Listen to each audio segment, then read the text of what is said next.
ரொம்ப ஃபாஸ்ட்டா.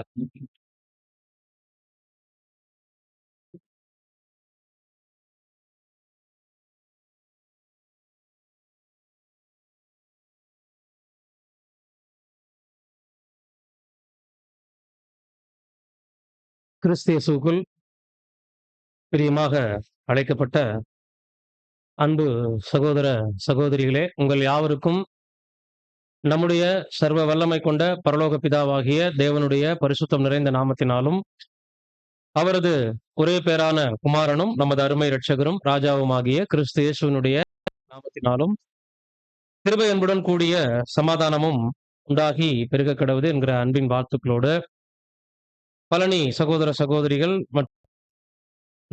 வாரந்தோறும் பிரயாணம் செய்கின்ற எல்லா பட்டணங்கள் தோறும் இருக்கக்கூடிய உங்களுடைய சகோதர, சகோதரிகள், விசேஷமாக சென்னை பட்டணத்தில் இருக்கக்கூடிய சகோதர, சகோதரிகள், பெங்களூர் சகோதர, சகோதரிகளின் அன்பையும் வாழ்த்துக்களையும் இந்த வேளையிலே உங்கள் மத்தியிலே நான் பகிர்ந்து கொள்கிறேன்.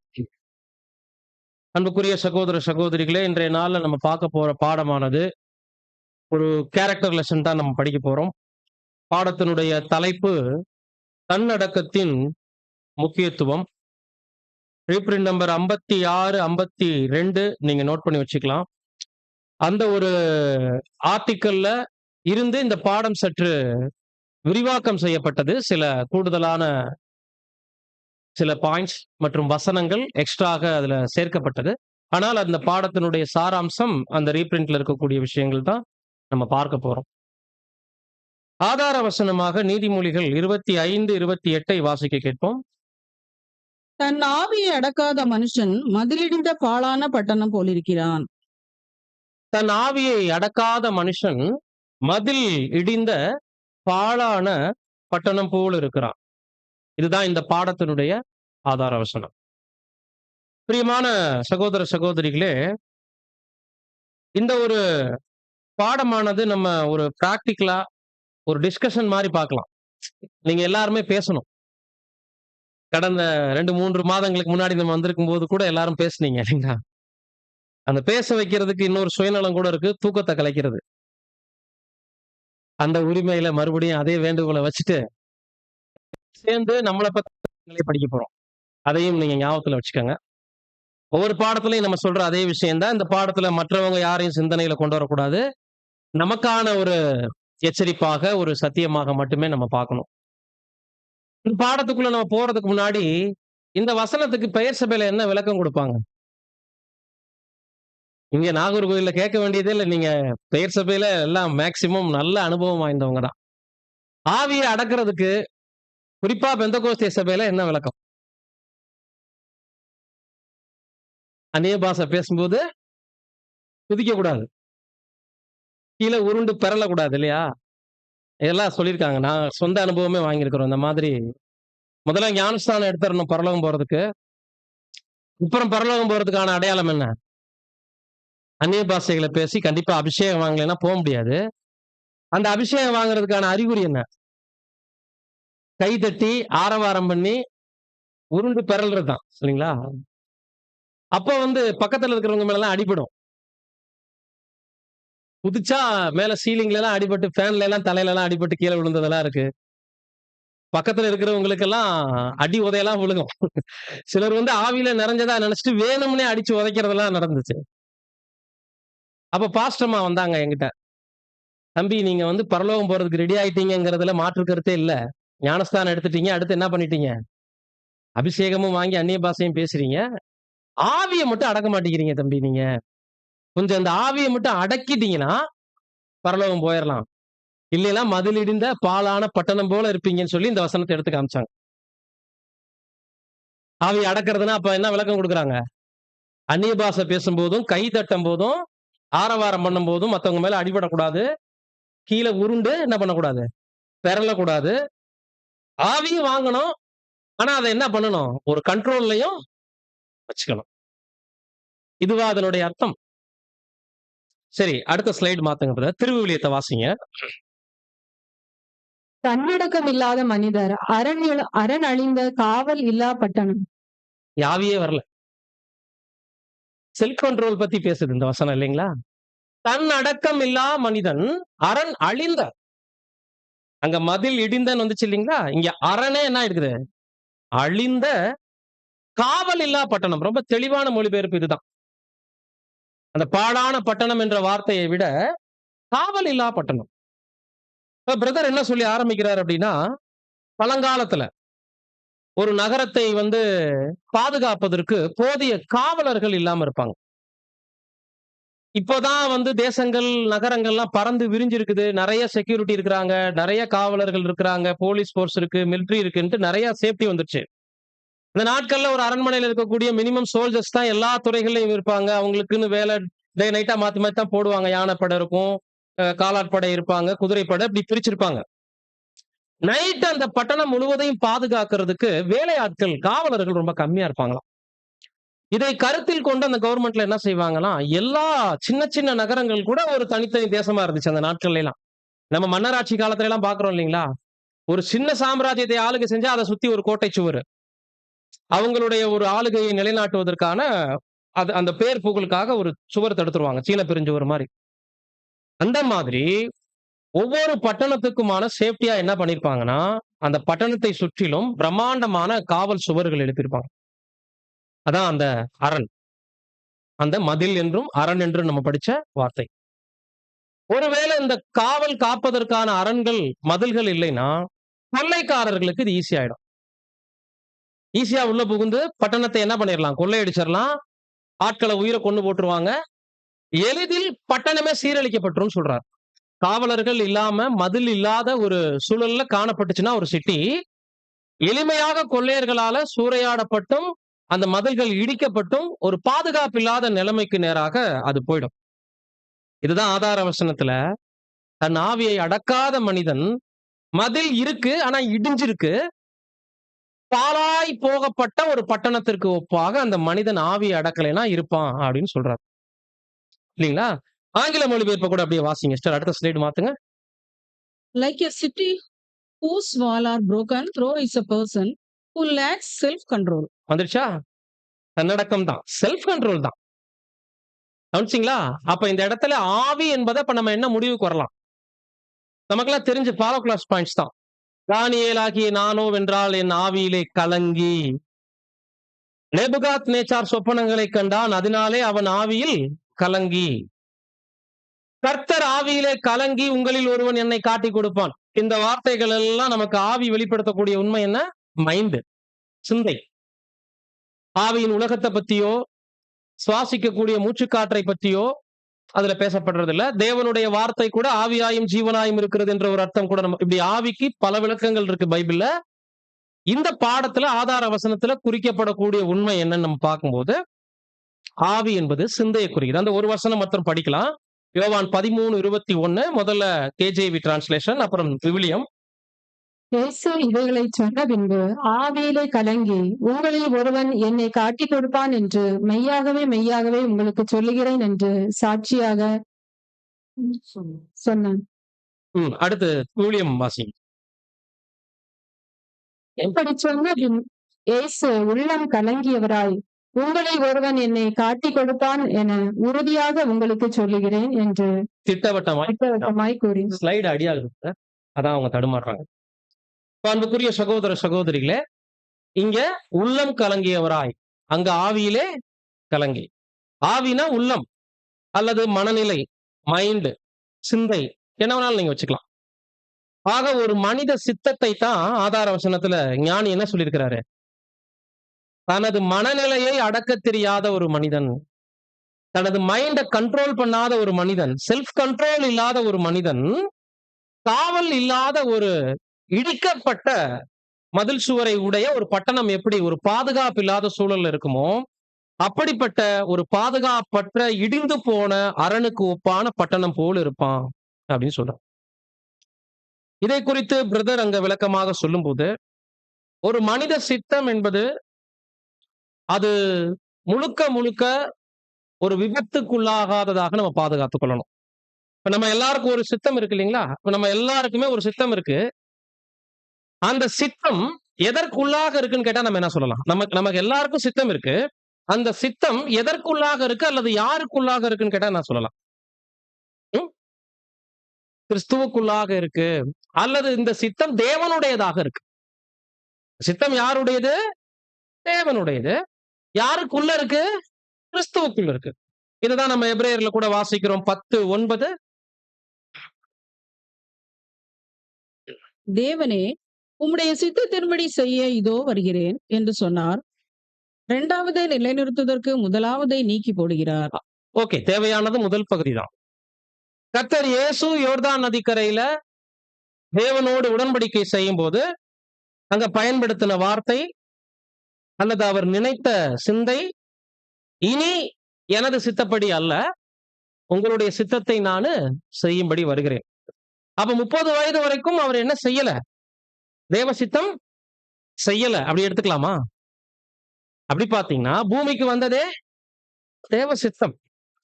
பட் என்னன்னா, தேவ சித்தத்தை நிறைவேற்றுவதற்கான ஒரு தொடக்கம் தான் யோர்தான் நதிக்கரையில கர்த்தர் இயேசுவினுடைய வெளியரங்கமான ஞான ஸ்நானம் என்று சொல்லலாம். அவருடைய மைண்ட் ஃபுல்லா தேவ சித்தம் நிறைவேற்றுவதுதான். அதை அங்கீகரிப்போடு ஆரம்பிக்கிறார் யோர்தான் நதிக்கரையில. உங்களுடைய சித்தத்தின்படி செய்ய இதோ வருகிறேன். இப்போ மனிதனா பிறந்துட்ட நம்ம எல்லாருக்குள்ளயும் ஒரு சித்தம் இருக்கும். உடன்படிக்கைக்கு முன்னாடி ஒரு சித்தம் இருக்கும். உடன்படிக்கைக்கு பின்னாடி ஒரு சித்தமாக அது மாறும். சரிங்களா? உடன்படிக்கைக்கு முன்னாடி நம்ம எல்லாருக்குள்ளயும் இருக்கிற அல்லது இருந்த சித்தம்னா நம்ம என்ன சொல்லலாம்? உடன்படிக்கைக்கு பின்னாடி மாறக்கூடிய சித்தம் என்றால் அது என்ன அப்படின்னு கேட்டா நம்ம என்ன சொல்லலாம்னா, உடன்படிக்கைக்கு முன்னாடி நம்ம எல்லாருக்குள்ளயும் வேற வேற சித்தம் இருக்கும். இல்லைங்களா? ஒருத்தருக்கு டாக்டர் ஆகணுங்கிறது சித்தமா இருக்கும். ஒருத்தர் இன்ஜினியர் ஆகணுங்கிறது சித்தமா இருக்கும். ஒருத்தர் பிசினஸ் மேன் ஆகணுங்கிறது சித்தமா இருக்கும். ஒருத்தர் வெளிநாடு போகணுங்கிறது அவருடைய நோக்கமா இருக்கும், சித்தமா இருக்கும். இப்படி லைஃப்ல யாரும் யாருடைய சித்தத்தோடையும் பங்கு போட முடியாது. குழந்தைகளே ஒரு லெவலுக்கு மேல வளர்ந்துட்டாங்கன்னா, என்னுடைய சுயத்துல நீங்க என்ன பண்ணாதீங்க, தலையிடாதீங்கன்னு பேரண்ட்ஸ் சொல்ற அளவுக்கு ஆயிடுறாங்க. அப்ப எல்லாருடைய சித்தமும் உடன்படிக்கைக்கு முன்னாடி வேறுபடுது. அதுல யாரும் யாரையும் நன்மையோ தீமையோ கண்ட்ரோல் பண்ண முடியாது. நீ இதைதான் செஞ்சு ஆகணும்னு நம்ம என்ன பண்ண முடியாது, சொல்லி வற்புறுத்தல் பண்ண முடியாது. ஆனால் உடன்படிக்கைக்கு பின்னாடி நம்ம எல்லாருக்குள்ளயும் ஒரே சித்தம் வருது. அந்த சித்தம் கிறிஸ்து பிதாவுக்கு பிரியமானதை செஞ்சு நீங்களும் செஞ்சே ஆகணுங்கிற ஒற்றை கண்டிஷன்ல இருக்கு. இப்ப இது என் தனித்தன்மை, இது நான் என் விருப்பப்படி செய்யறேன், இதுல யார் இடரல் அடைஞ்சாலும் எனக்கு கவலை இல்லை அப்படின்னு நம்ம யாரும் யாரையும் பார்த்து என்ன பண்ண முடியாது, சொல்ல முடியாது. பிரதர், என் மனசுக்கு எனக்கு எது சரின்னு படுதோ அதை மாத்திரம் நான் செய்வேன். நீங்க டிஸ்டர்ப் ஆனா எனக்கு அதை பத்தி கவலை இல்லை. சிஸ்டர், நீங்க டிஸ்டர்ப் ஆனா எனக்கு அதை பத்தி கவலை இல்லைன்னு ஒரு பிரதரை பார்த்து, ஒரு சகோதரி இன்னொரு சகோதரியை பார்த்து நம்ம இன்னைக்கு கூற முடியுமா? அப்படின்னா, நாம் எல்லாரும் ஒன் மைண்ட்ல வந்திருக்கும் போது, ஒரே அப்பத்தில் புசித்து ஒரே பாத்திரத்தில் பானம் பண்ண கூடி வரும்படியாக வந்திருக்கும் பொழுது, எல்லா விசுவாசத்தையும் அந்த பண்டிகையில நம்ம வெளிப்படுத்துறோம் ராப்போஜனத்தின் போது. இப்ப எல்லாருக்குள்ளயும் ஒரே சித்தம் உருவாகுது. அது பலியினால் நாம தேவனோடு செய்த உடன்படிக்கை. அந்த உடன்படிக்கையினுடைய சாராம்சம் என்னன்னு கேட்டா நம்ம என்ன சொல்லலாம்? பலியினால் உடன்படிக்கை ஓகே, தேவ சித்தம் செய்யறது ஓகே, இந்த பதிலா வந்துருச்சு. இதை தவிர உடன்படிக்கையில் காணப்படக்கூடிய நமது உறுதிமொழி என்ன அப்படின்னு கேட்டா, இன்னொரு வார்த்தையில நம்ம என்ன சொல்லலாம்? உடன்படிக்கைனா இதுதான் பிரதர், இதை நான் செஞ்சு முடிச்சேன்னா நிச்சயமா நான் ஜெயிச்சிருவேன் அப்படின்னு கேட்டா, இந்த கேள்விக்கு நமது பதில் என்ன பிரதர்? தேவ சித்தம் செய்யறதுனாலும் தேவ ஊழியம் செய்யறதுனாலும் கிறிஸ்துவின் சித்தம் செய்யறதுனாலும் ஒண்ணுதான். அதெல்லாம் முதவே நம்ம சொல்லிட்டோம். அந்த சித்தம் செய்யறதுல, தேவனுக்கு ஊழியம் செய்யறதுல இருக்கக்கூடிய முக்கியமான விஷயம் ஒண்ணு இருக்கு, சுயத்தை வெறுத்தல். மத்தேயு 16:24 2 பங்கு இருக்கு, 2 பார்ட் இருக்கு. ஒருவன் என்னை பின்பற்றி வர விரும்பினால் அவன் தன்னைத்தான் வெறுக்கணும். சரிங்களா? அப்புறம் சிலுவை எடுத்துக்கொண்டு அனுதினமும் பின்பற்றணும். இன்னும் சொல்ல போனா அந்த வசனத்துல 3 பாகமா பிரிக்கலாம். முதலாவது நமது விருப்பம். விருப்பமா இருக்கிறீங்களா நீங்க என்ன ஃபாலோ பண்ண அப்படின்னு கேட்கறது ஒரு வார்த்தை. விரும்பினால் தன்னைத்தான் வெறுத்துரு ஃபர்ஸ்ட், அப்புறம் தான் சிலுவையை நீ சுமக்கணுங்கிறது அர்ப்பணிப்பா மாறுது. அப்ப அர்ப்பணிப்பு என்பது ஊழியங்கள் செய்யறது, திறமை தாளந்துகளை பயன்படுத்துவது, சப்ஜெக்ட் எடுக்கிறது, பாடல் பாடுவது, ரைட்டிங்ஸ் எழுதுவது, நிறைய காரியங்களை செய்யறதெல்லாம் சாக்ரிஃபைஸ், அர்ப்பணிப்பு தான். இந்த அர்ப்பணிப்பு அங்கீகரிக்கப்படணும்னா முன்னாடி சுயம் சாகணும். சுயம் ஒரு நாள்ல சாகுமா? அப்படின்னா, சுயத்தை சாகடிப்பேன் என்று வாக்குத்தான் கொடுத்திருக்கிறோம் உடன்படிக்கையில. பெயர் சபை ஜனங்க மாரி ஞானஸ்நானம் எடுத்தவனையும் மாயாஜாலமா பரலோகம் போறதுக்கு நம்ம இங்க வரல. சொல்லுவாங்க இல்லைங்களா? இப்ப ஞானஸ்தானம் எடுத்துட்டீங்க சிஸ்டர், நைட்டு செத்தீங்கன்னா கூட பரலோகம் போயிருவீங்கம்பாங்க. அந்த அம்மா கிட்டயே சொல்லுவாங்க. நீங்க தைரியமா இருங்க. வயசாயிருச்சுன்னு கவலைப்படாதீங்க. பிள்ளைங்க பார்க்கலன்னு கவலைப்படாதீங்க. இன்னைக்கு செத்தா கூட நைட்டு நீங்க பரலோகத்துல இருப்பீங்க. ஆண்டவர் மடியில இருப்பீங்க அப்படிம்பாங்க. அத நம்பிட்டு போயிட்டு இருப்பாங்க. அவங்களுக்கு என்ன? முழுக்கு ஞானஸ்தானம் என்பது ஒரு லைசென்ஸ். எடுத்தாச்சு.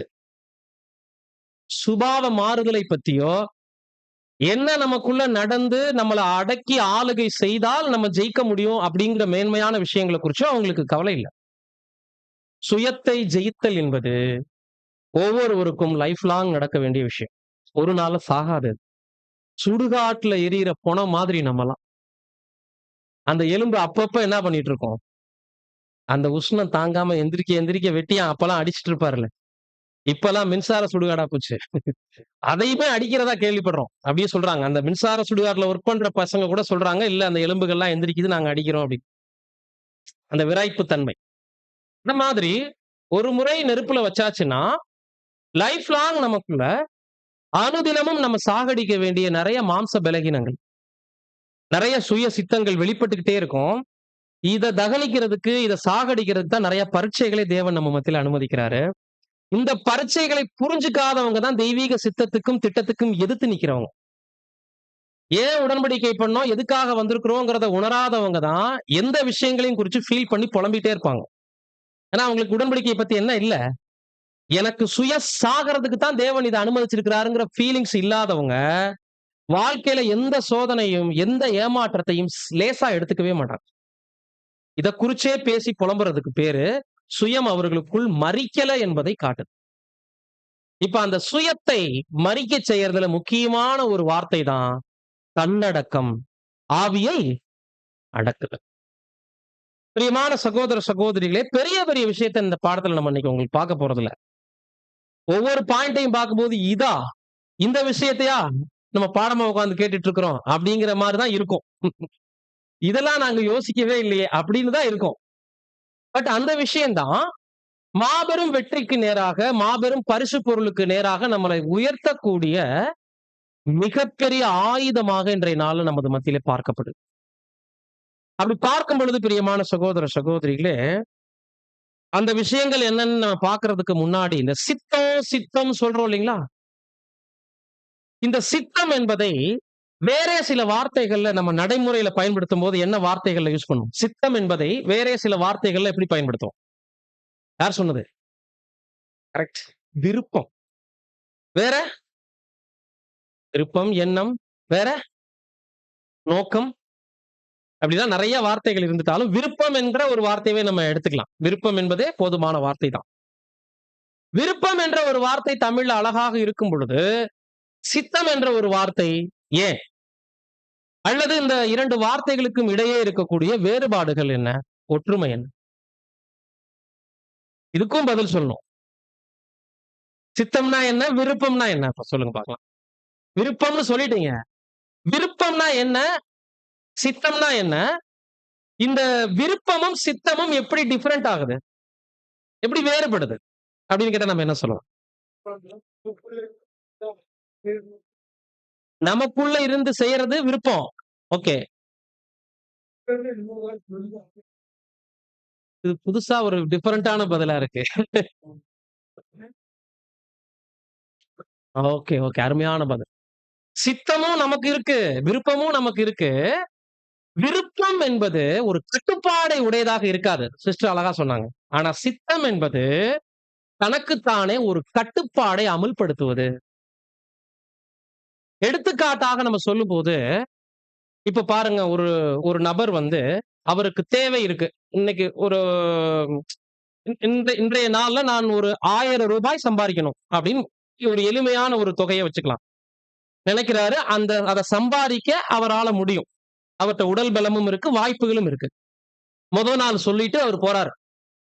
நாளைக்கு நான் ஒரு ரூ. 1000 சம்பாரிப்பேன். எனக்கு இந்த தேவை இருக்கு.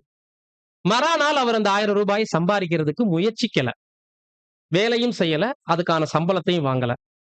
இப்ப அந்த வேலை செய்யற விருப்பமும், அந்த பணத்தை சம்பாதிக்கணுங்கிற விருப்பமும் அவருக்குள்ள இருந்துச்சு. அதற்கான சரியான முயற்சி எடுக்காததுனால, அது உறுதியாக இல்லாததுனால, அது சித்தமாக மாறல. புரியுதுங்களா? புரியுதுங்களா? விருப்பத்துக்கும், சித்தத்துக்கும் என்ன வித்தியாசம்? நெக்ஸ்ட் ஸ்லைடு மாத்துங்க பிரதர். அடுத்த ஸ்லைடு. விருப்பம் அல்லது நோக்கம் எப்படினாலும் நம்ம சொல்லக்கூடிய நடைமுறை வார்த்தைகள் உறுதி உள்ளதாக மாறுபடுவதே சித்தம். இதுல நான் பின்மாற போறதில்ல. இதை நான் 100% செய்வேன், சரியாக செய்வேன் அப்படிங்கிறதுக்கு பேர் தான் சித்தம்.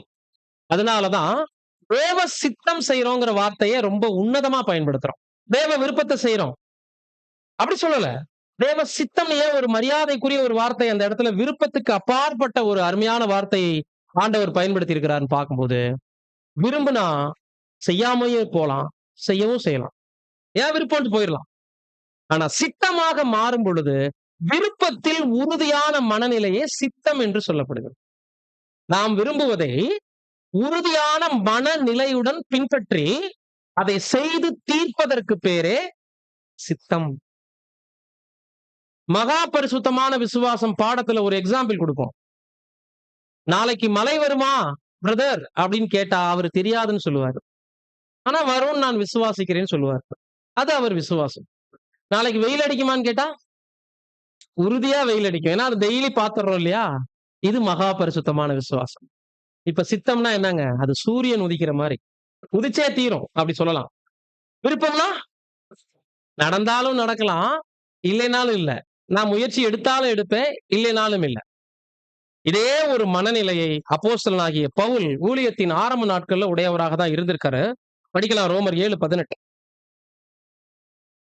அது எப்படி எனில், என்னிடத்தில் அதாவது என் மாம்சத்தில் நன்மை வாசமாய் இருக்கிறதில்லை என்று நான் அறிந்திருக்கிறேன்.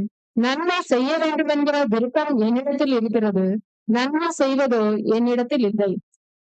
அவரே சித்தம், தேவ சித்தம் செய்யறதுக்கு முன்னாடி விரும்பி இருக்காரு. நன்மையை மட்டுமே நான் செய்யணும் அப்படின்னு. நன்மை செய்யறதுன்னா என்ன? தேவ சித்தம். ஆனா அந்த செய்யணுங்கிற விருப்பம் இருந்துச்சு. மாம்சத்துல நன்மை வாசமா இருக்கிறது இல்லைங்கிறதையும் அவர் அறிஞ்சிருக்கிறாரு. அந்த விருப்பம் இருந்துச்சு. நன்மை செய்வதோ என்னிடத்தில் இல்லை. இப்படி இருக்க நான் விரும்புகிற நன்மையை அல்ல, விரும்பாத தீமையையே செய்கிறேன்னு சொல்லிட்டு நிர்பந்தமான மனுஷன் யார் சொன்னது? நமக்கெல்லாம் முன்னுதாரணமாக இருந்துட்ட சுவிசேஷ யுகத்தின் முக்கியமான ஊழியக்காரனாகிய அப்போஸ்தலனாகிய பவுலே, நான் என் விருப்பப்படி என்ன பண்ண முடியல, விரும்புகிற நன்மையை செய்ய முடியல, விரும்பாத தீமையை தான் செய்யறதுக்கு என் சரீரம் பாவ பிரமாணத்துக்கு என்னை அடிமையாக்குது. நிர்பந்தமான மனுஷன் நான் சொல்லுவார் இல்லைங்களா? இப்ப பவுலுக்கே சித்தம் இருந்திருக்கு, விருப்பமும் இருந்திருக்கு. ஆனா விருப்பம் சித்தம் அளவுக்கு ஸ்ட்ராங் ஆகாம இருந்திருக்கு ரொம்ப நாள். இது அவருடைய ஊழியத்தினுடைய ஆரம்ப ஸ்டேஜ் தான். அதனால பவுல நாங்க இந்த இடத்துக்கு ரோல் மாடலா எடுத்துக்கிறோம்ட்டு நம்ம என்ன பண்ணிடக்கூடாது. நிறைய பேர்ட்ட பார்க்க முடியுது இந்த ஸ்டைலு. எந்த இடத்துல ஏதாவது ஒரு ஊழியக்காரங்க தப்பு பண்ணிருக்காங்களோ அந்த இதை சாதகமா எடுத்துட்டு பேதுருவே மறுதளிச்சார். பவுலே என்ன சொன்னாரு? மாம்ச பலகீனத்துக்கு தான் நான் சிறைப்பட்டு போறேன்னு சொல்லியிருக்காரு. அவரே விரும்புறதை செய்ய முடியலங்கும் போது நான்லாம் இப்படி நெகட்டிவ் தாட்ஸ் எல்லாம் ரொம்ப அழகா முன்னுதாரணமா எடுத்துக்குவோம். அவர் தான் சொன்னாரு, நல்ல போராட்டத்தை போராடினேன், ஓட்டத்தை முடித்தேன், இது முதல் எனக்காக நீதியின் கிரீடம் வைக்கப்பட்டிருக்கு. அதை நம்ம எடுக்கணும்ல. ஆரம்பம் அற்பமா இருந்துச்சு. இந்த அழைப்புக்குள்ள வரும் பொழுது அவருக்குள்ள ஒரு நிர்பந்தம் இருந்துச்சு. மாம்ச பிரமாணங்களுக்கு ஊழியம் பண்றதா, தேவனுக்கு ஊழியம் பண்றதாங்கும் போது விருப்பம் தேவனுக்கு ஊழியம் செய்யதான் சொல்லுது. ஆனா அந்த விருப்பத்துல உறுதி இல்லாதனால அவருடைய சித்தத்தை ஆரம்ப நாட்கள்ல கம்ப்ளீட்டா அவரால உபயோகப்படுத்த முடியல. பிரதர் அந்த முன்னுரையிலேயே என்ன சொல்றாரு அப்படின்னா, ஒரு பரிபூரணமான மனித சித்தத்தை உடைய நம்மெல்லாம் பரிபூரண சரீரத்துல இல்லைனாலும் தேவ சித்தம் செய்ய வந்துட்டதுனால நம்ம எல்லாருக்குள்ளயுமே ஒரு நன்மையும் தேவனுக்கு பிரியமும் பரிபூரணமுமான ஒரு சித்தம் என்பது என்னன்னு தெரியும். இப்ப இந்த சித்தத்தை செய்ய வந்திருக்கக்கூடிய நாம மனதில் எதை அனுமதிக்கணும், எதை அனுமதிக்க கூடாது, சிந்தையில் தோன்றக்கூடிய எல்லா விருப்பங்களையும் நாம அனுமதிச்சு அதை நடைமுறைப்படுத்திடக்கூடாது. நமது மனசுக்கு ஒரு அரண் வேணும். நம்ம மனசு ஒரு பட்டணம்னு வச்சுக்கோங்க. அதை சுத்தி ஒரு மதில் சுவர் இருக்கணும். குறிப்பா அந்த மதில் சுவர் பாழாகாம பாத்துக்கணுங்கிறாரு. அந்த பாழாகிறதுனா என்னன்னா, வேண்டாத எண்ணங்களும், யோசனைகளும், தேவையற்ற கனவுகளும், லட்சியங்களும் ஒரு புது சிருஷ்டிக்குள்ள உள்ள வரும்போது, அந்த மதில் காவல் இல்லாத ஒரு பட்டணத்திற்குரிய ஒரு மதிலா மாறுது. இடிக்கப்படுகின்ற ஒரு மதிலா மாறுது. இந்த வாசலுக்குள்ள இப்ப திருடன் ஈஸியா நுழையிற மாதிரி, வேண்டாத சிந்தைகளும், விருப்பங்களும் உள்ள நுழைஞ்சு நம்மளுடைய புது சிருஷ்டிக்குரிய மனநிலையை சீரழிக்குது. அதனால என்ன சொல்றாருன்னா, மனசாட்சி, பகுத்துணர்வு 2 வார்த்தை பயன்படுத்துறார். ஒரு நியூ கிரியேஷன் எப்படிப்பட்ட தாட் மாத்திரம் தன்னுடைய மனதில் அனுமதிக்கணும்னு சொல்றாருன்னா, மனசாட்சி மற்றும் பகுத்துணர்வு 2க்கு என்ன டிஃபரெண்ட் அப்படின்னா, பகுத்துணர்தல் என்பது இந்த நோக்கம், இந்த சிந்தையை, இந்த விருப்பத்தை நான் செயல்படுத்தலாமா? கூடாதா? இதை என் மனசாட்சிக்கு உட்பட்டதாக நான் யோசித்து, அது நலமாக இருந்தால் என் இருதயத்துக்குள்ள நான் அனுமதிக்கிறேன். ஸ்டாண்டர்டா. இந்த சித்தம், இந்த விருப்பம், இந்த விஷயம் என் இருதயத்துக்குள்ள இருக்க தகுதியான விஷயமா? அப்படின்னா என் மனசாட்சியை நான் கேட்டுட்டு உள்ள அனுப்புறேன். மாறாக இது என்னுடைய ஆவிக்குரிய லைஃப்க்கு எந்த விதத்திலையும் பிரயோஜனம் இல்லை அப்படின்னா, வாசல் கதவுல இருந்தே நான் துரத்தி அடிச்சிருவேன். திருடர்கள் மாதிரி எந்த யோசனைகளும், எந்த லட்சியங்களும், எந்த விஷயங்களும் என் மனசாட்சிக்குள்ள என்ன ஆகக்கூடாது? வரக்கூடாதுன்னு வாசல்லையே விரட்டி அடிச்சிடணும். இதுதான் அந்த அரண். தன்னடக்கம் இல்லாத மனிதன் மதில் இடிந்த பாழான பட்டணம் என்று நீதிமொழிகள்ல சாலமோன் குறிப்பிடுற விஷயமானது, தன் மனதை சுய கட்டுப்பாட்டுக்குள்ள வைக்க தெரியாம வேண்டாத நினைவுகளையும் சிந்தனைகளையும் உள்ளத்துக்குள்ள அனுமதிக்கக்கூடிய ஒரு மனிதன் திருடு போன ஒரு பட்டணம் போல, சீரழிக்கப்பட்ட ஒரு பட்டணம் போல, சிறைபிடிக்க பட்ட ஒரு பட்டணம் போல காணப்பட்டுருவான்.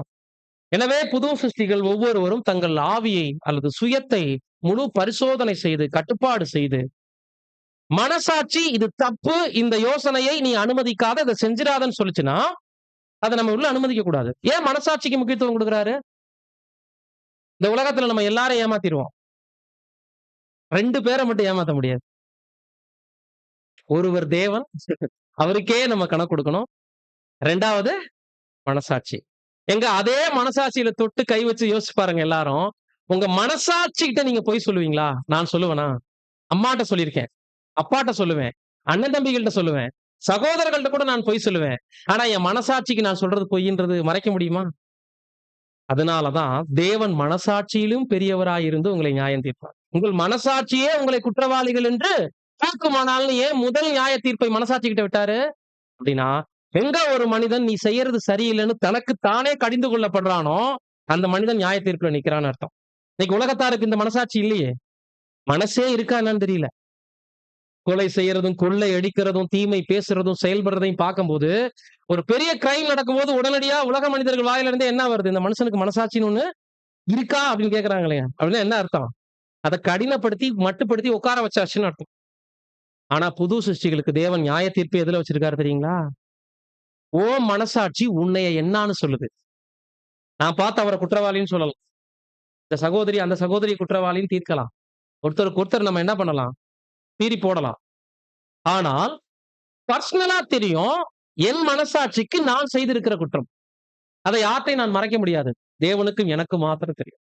அதனாலதான் சொல்றார், எந்த ஒரு இருதயத்தின் நோக்கத்தையும் விருப்பத்தையும் மனசாட்சி என்கின்ற அந்த நுழைவு வாசல் வழியா மட்டுமே அனுமதிச்சு, பகுத்துணர்வு என்ற கோட்டை சுவரை கடந்து உள்ள போக அனுமதிக்க கூடாது.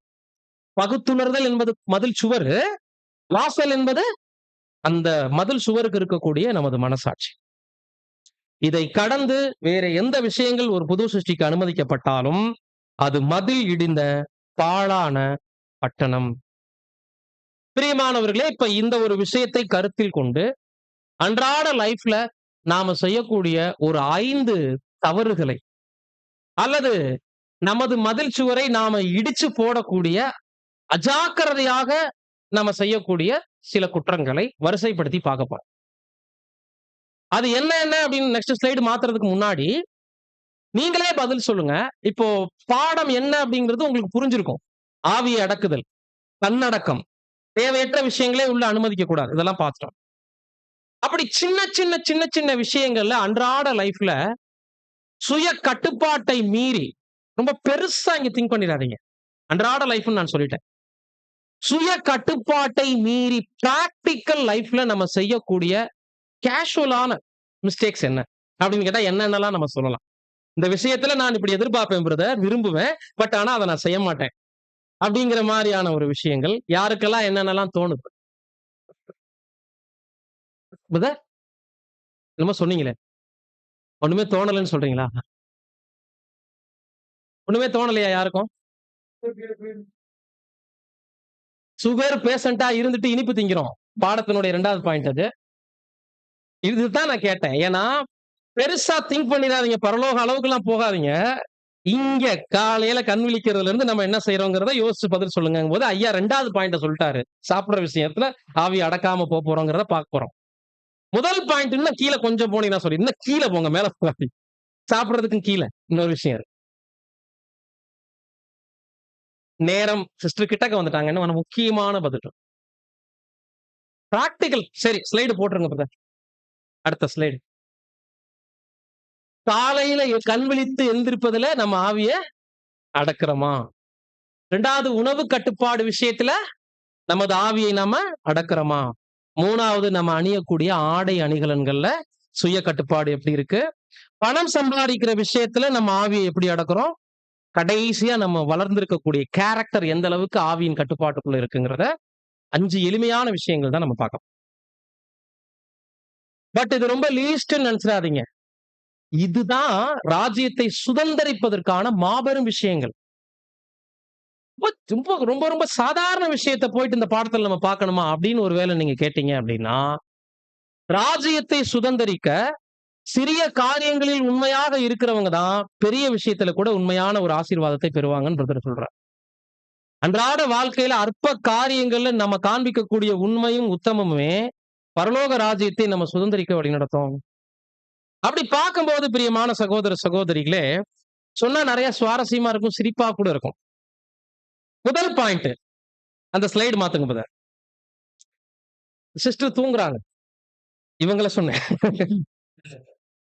இந்த ஸ்லைடுல இருக்கக்கூடிய சகோதரி தூங்குறாங்க. பக்கத்துல என்ன வச்சிருக்காங்க?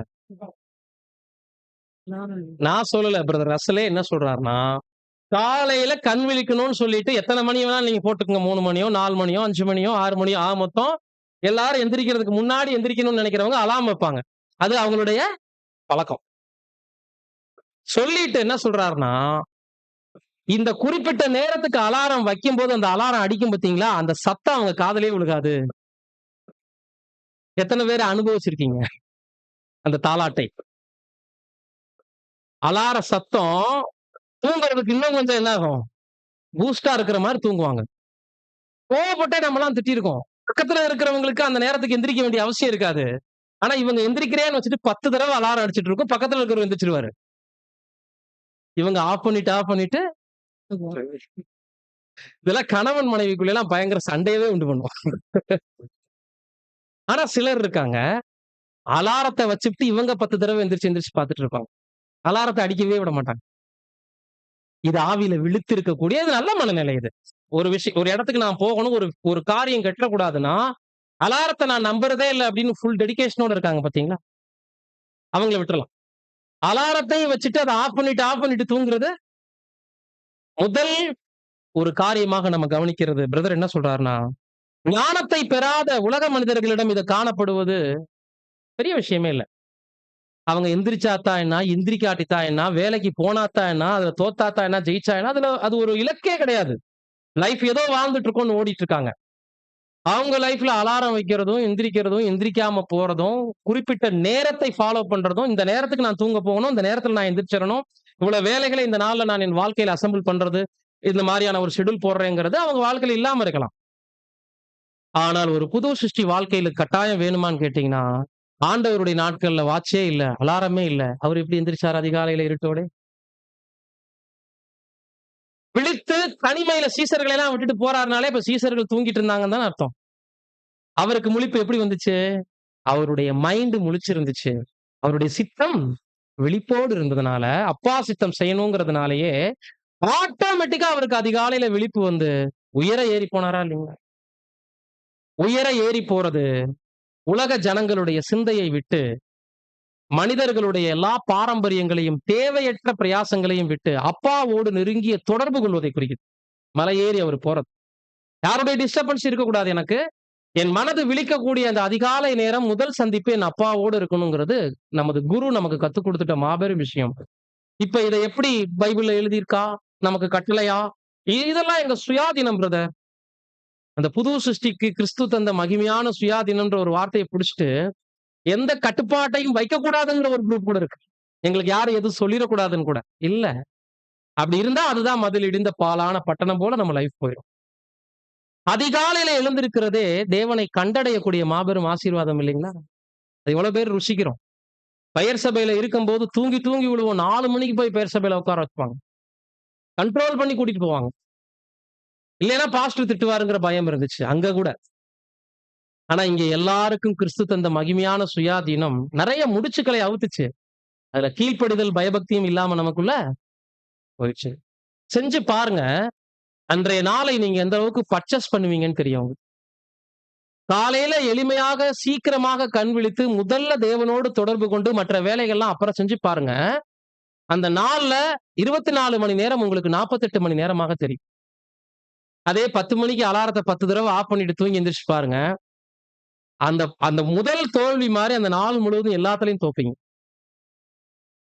அதிகாலையில கண் விழிக்கிறதுல தோத்து போற ஒரு மனுஷன் தன் வாழ்க்கையில எல்லாத்திலும் சோம்பேறியா இருப்பான்னு தான் பிரதர் சொல்றார்.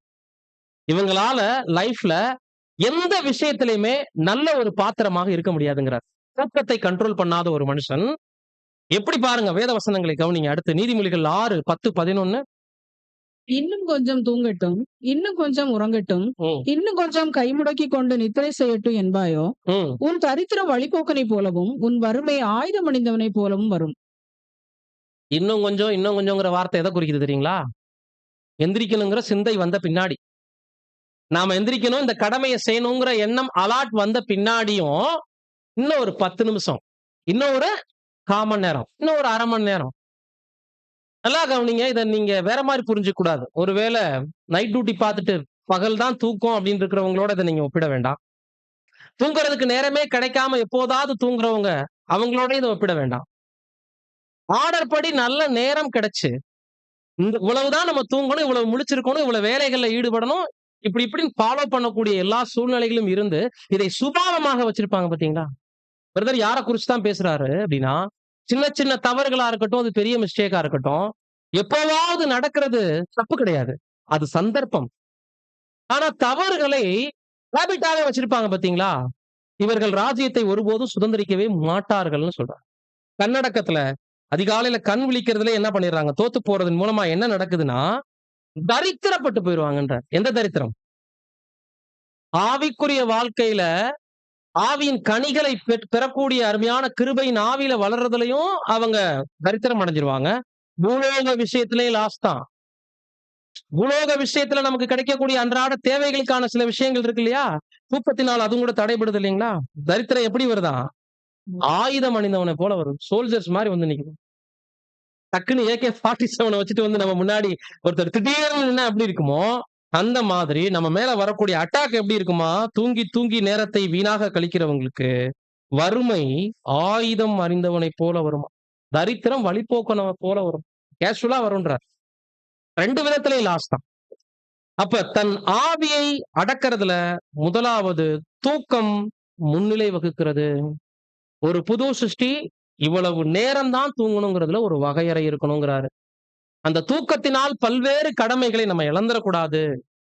இது முதல் கோணல் முற்றிலும் கோணலமாயிரும். 20ஆம் அதிகாரம் நீதிமொழிகள் 13ஆம் வசனம்.